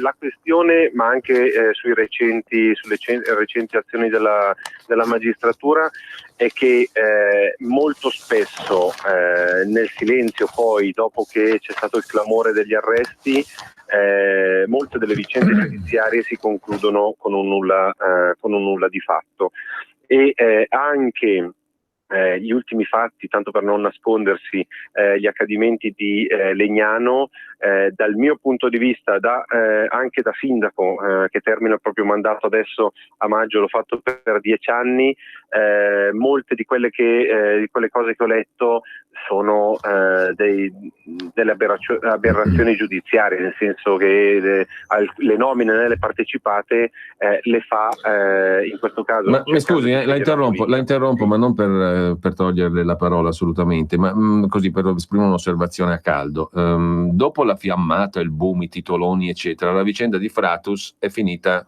come dicono in Veneto, in mona, cioè non se ne parla più. È indice secondo lei di mancata sostanza della questione, o che l'effetto era già stato raggiunto prima e è finita lì? Ecco, ha detto bene, a me sembra che l'effetto sia stato raggiunto, quindi adesso lo accantoniamo, poi se non ci sarà nulla andrà nel dimenticatoio. Abbiamo distrutto un sindaco e degli amministratori, e quindi abbiamo comunque già raggiunto il nostro obiettivo. Sotto questo punto di vista davvero è una cosa molto triste, anche perché qualcuno mi ha fatto notare, io non l'ho vista, l'intervista da parte del pubblico ministero che ha rilasciato, e sembrava molto, cinematografica, ecco, per usare un termine che mi hanno riportato. E quindi sotto questo punto di vista. Poi che in ambienti come quelli della sanità, in Calabria, ma anche probabilmente è stato nel passato in Lombardia, si muovono personaggi poco raccomandabili, per cui ci siano i rischi di infiltrazioni o di corruzione, può essere benissimo, dove ci girano i soldi ci possono essere questi rischi, però portare sullo stesso piano sanità che non funzionano tout court rispetto a una sanità quale quella lombarda, che è una e così anche quelle venete, è una eccellenza, sono un'eccellenza per questo paese, che curano migliaia di persone che provengono anche da quelle regioni che non sanno gestire la propria sanità, è qualcosa di assolutamente sbagliato. Per chiudere con un tema a noi caro, cioè l'autonomia, ecco, questo è, collegandomi anche a quanto si diceva prima, è un elemento su cui il governo si gioca la propria permanenza in vita, perché per la Lega, per i parlamentari della Lega, ma per un interesse complessivo del Paese, quello è un obiettivo che noi dobbiamo concretizzare, perché dobbiamo rispondere a milioni di elettori che hanno votato in un referendum, a un fatto che è scritto nel contratto di governo, e quindi non ci si può appellare del contratto di governo solamente quando fa comodo e quando ci sono i propri obiettivi da raggiungere, ma quello è un obiettivo non che spacca il Paese, ma che potrà mettere in evidenza ancora di più le efficienze che vengono raggiunte con l'autonomia rispetto a gestioni centralizzate, centralistiche appunto dei servizi che vengono resi ai cittadini.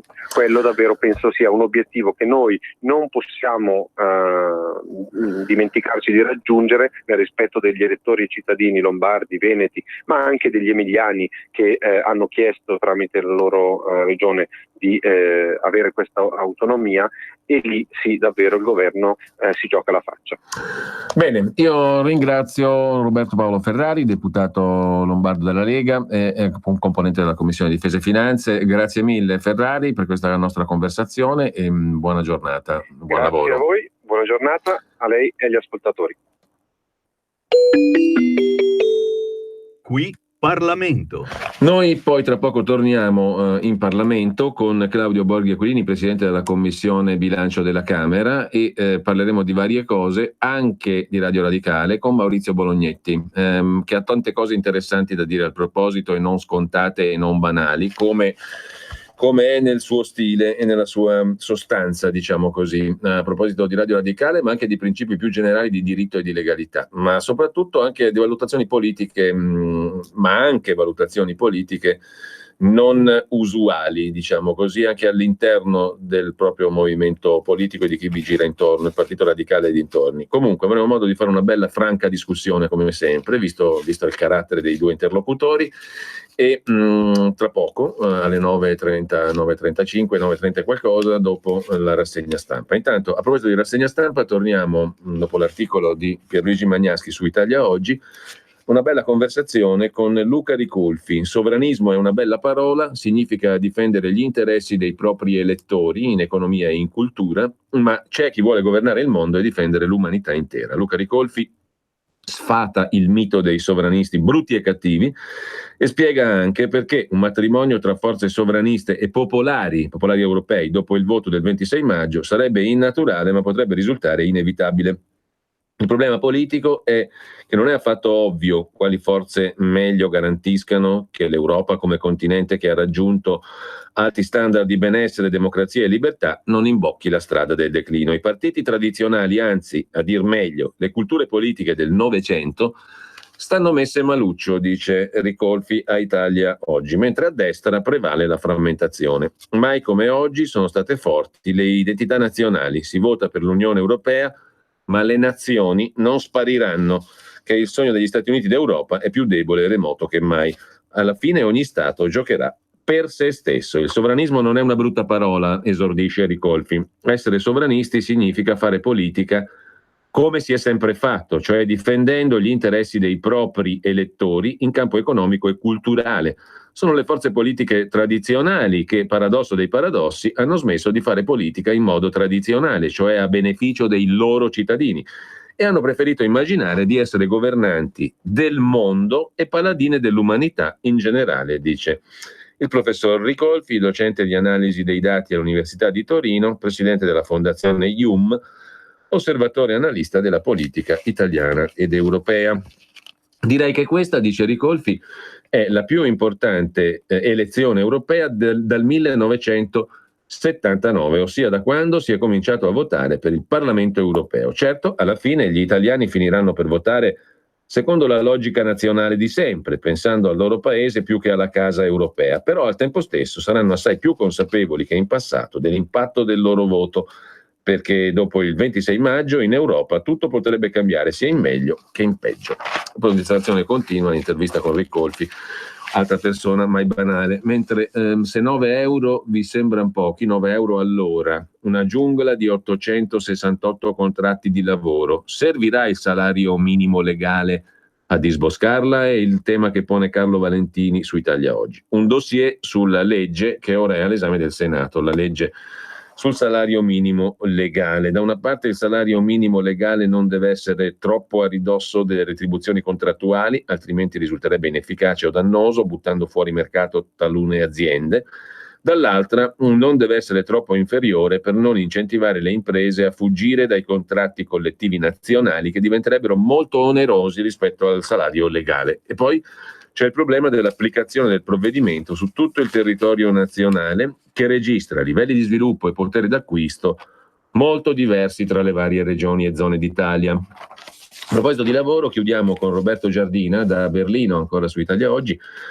I pensionati che amano lavorare, sempre più numerosi in Germania, lo fanno, 96%, per mantenere i contatti con gli altri, per avere la sensazione di essere utili nell'81% dei casi. Molti pensionati in Germania continuano a lavorare, scrive Italia Oggi. Da Italia Oggi passiamo al Fatto Quotidiano. Il Fatto Quotidiano diventa perfino papista e cardinalista, diciamo così, pur di individuare, pur di colpire il nemico.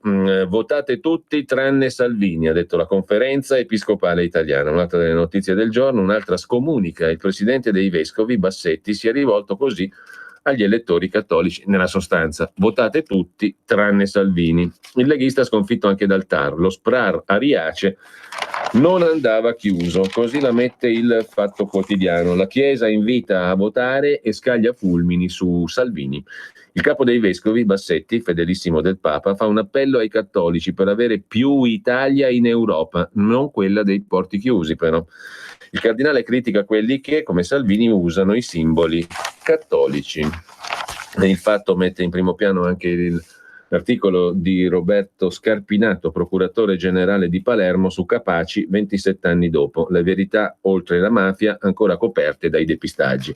Imbarazzato alle commemorazioni, si dice il procuratore generale di Palermo, appunto Roberto Scarpinato. La verità ufficiale non regge, scrive il magistrato. Cresce il mio disagio nel partecipare alle cerimonie del 23 maggio e del 19 luglio, Falcone Borsellino.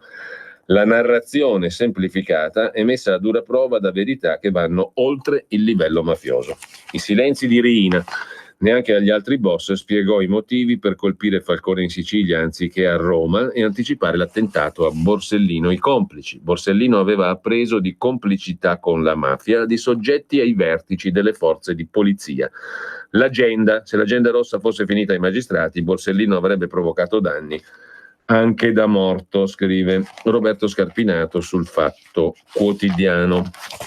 Dal Fatto passiamo però al primo piano del Sole 24 Ore, l'apertura del quotidiano di Confindustria è sulle dichiarazioni fiscali. Il calendario cambia già da quest'anno, mentre il decreto crescita è pronto appunto a riscrivere il calendario fiscale 2019.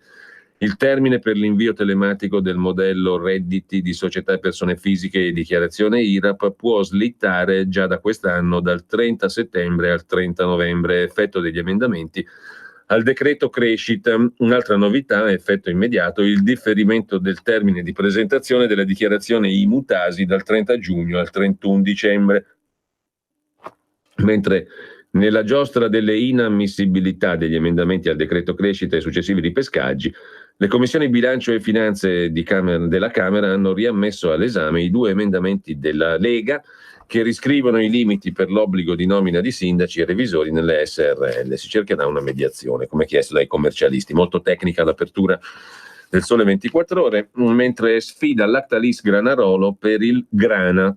e Parmigiano Reggiano. Il colosso alimentare francese Lactalis punta a comprare il gruppo Nuova Castelli, principale esportatore italiano di Parmigiano Reggiano. In Italia Lactalis, la multinazionale della famiglia francese Besnier, controlla già Parmalat. Il socio di controllo di Nuova Castelli è un fondo britannico, Charterhouse, e sta studiando l'ingresso di un partner finanziario nella compagine con aumento di capitale di 40-50 milioni. Il dossier sarebbe stato esaminato da fondi di investimento, ma alla fine la strada prescelta da Charterhouse potrebbe essere differente, non una partnership azionaria con un altro fondo di private equity, ma una soluzione ben più netta, cioè la vendita dell'intero controllo a un gruppo strategico industriale. Sarebbero scesi in campo dunque Lactalis, ma anche il gruppo italiano Granarolo.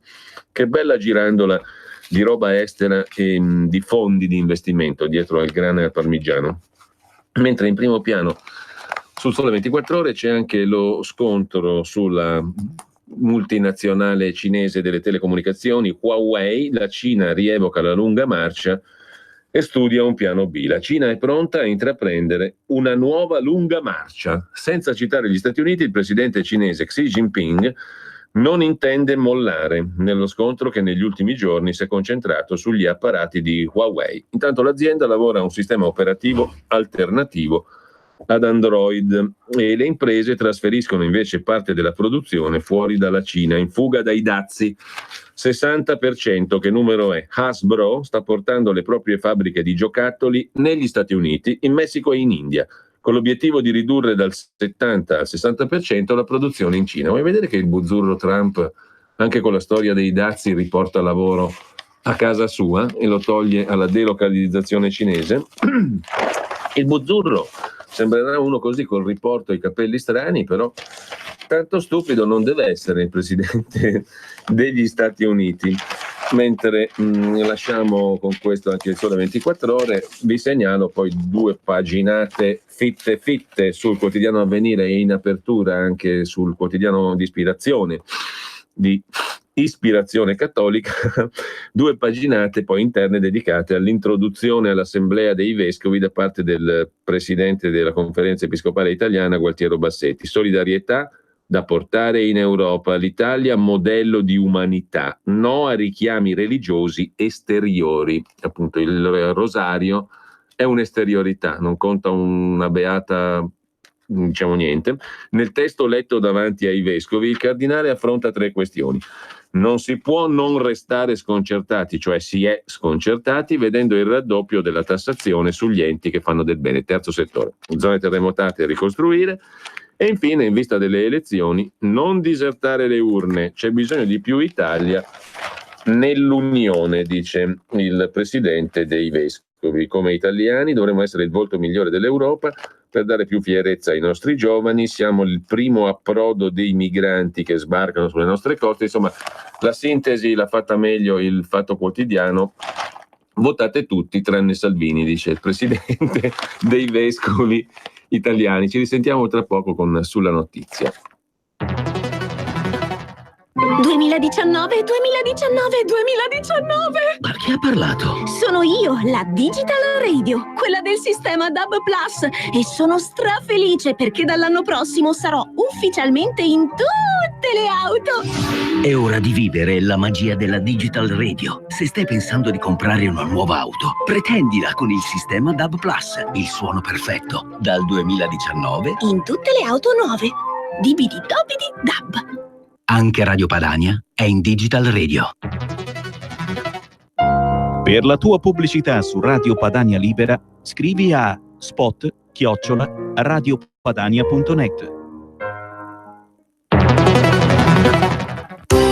Sono Giovanna. Mondoflex. Voglio presentarvi una nuova promozione Mondoflex, un materasso in memory ergonomico a 2 strati, completamente sfoderabile, a soli 199 euro. Con Mondoflex dormite sonni tranquilli. Vi aspetto. A Treviolo e a Melzo, il sabato orario continuato. Mondoflex reti e materassi. A Treviolo, Melzo, Monza, Erba, Crema, Castelmella Briscia e Desenzano del Garda. Mondoflex, fornitore ufficiale Atalanta Bergamasca Calcio. Messaggio per tutti gli imprenditori, gli artigiani, i commercianti, i liberi professionisti. Hai un'attività? Dei prodotti da promuovere? Prova la pubblicità sulla nostra radio. Radio Padania ha preparato per te una grande promozione per aiutarti a sostenere la tua attività a tariffe davvero straordinarie. Informati, vedrai che si può fare. Mandaci una mail all'indirizzo spot@radiopadania.net. Con Radio Padania si può fare. Ma dove andate? Dove andate? Non vorrete mica uscire a far la spesa. Oggi la spesa si fa direttamente al telefono, chiamando la genuinità di Alberto Acerbis. Ciao!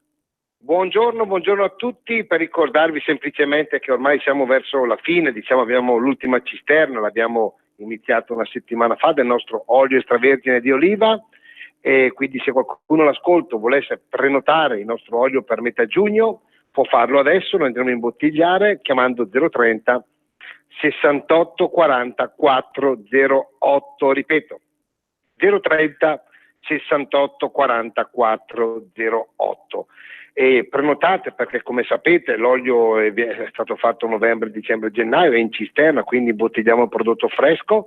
Chiaramente le quantità sono sempre molto limitate, 68 euro 6 bottiglie da 1 litro, se volete la confezione 3 fresco e 3 del primo novello etichetta nera, quello da usare a crudo, per voi un bellissimo omaggio che non vi dico. Chiamate per saperne qualcosa di più allo 030 68 40 408. Parliamo chiaramente, come ben sapete, di olio italiano estratto freddo certificato all'origine, un olio importante, ricco di sostanze che fanno davvero bene alla salute, come la vitamina E, combatte il colesterolo cattivo e favorisce quello buono. Quindi chiamate, prenotate l'olio, dite ascolto Radio Padania, l'ultima volta il numero 030 68 40 48, come diceva il nonno, dove bulve sempre a gala. Chiamate adesso anche per avere informazioni. Alla prossima, ciao.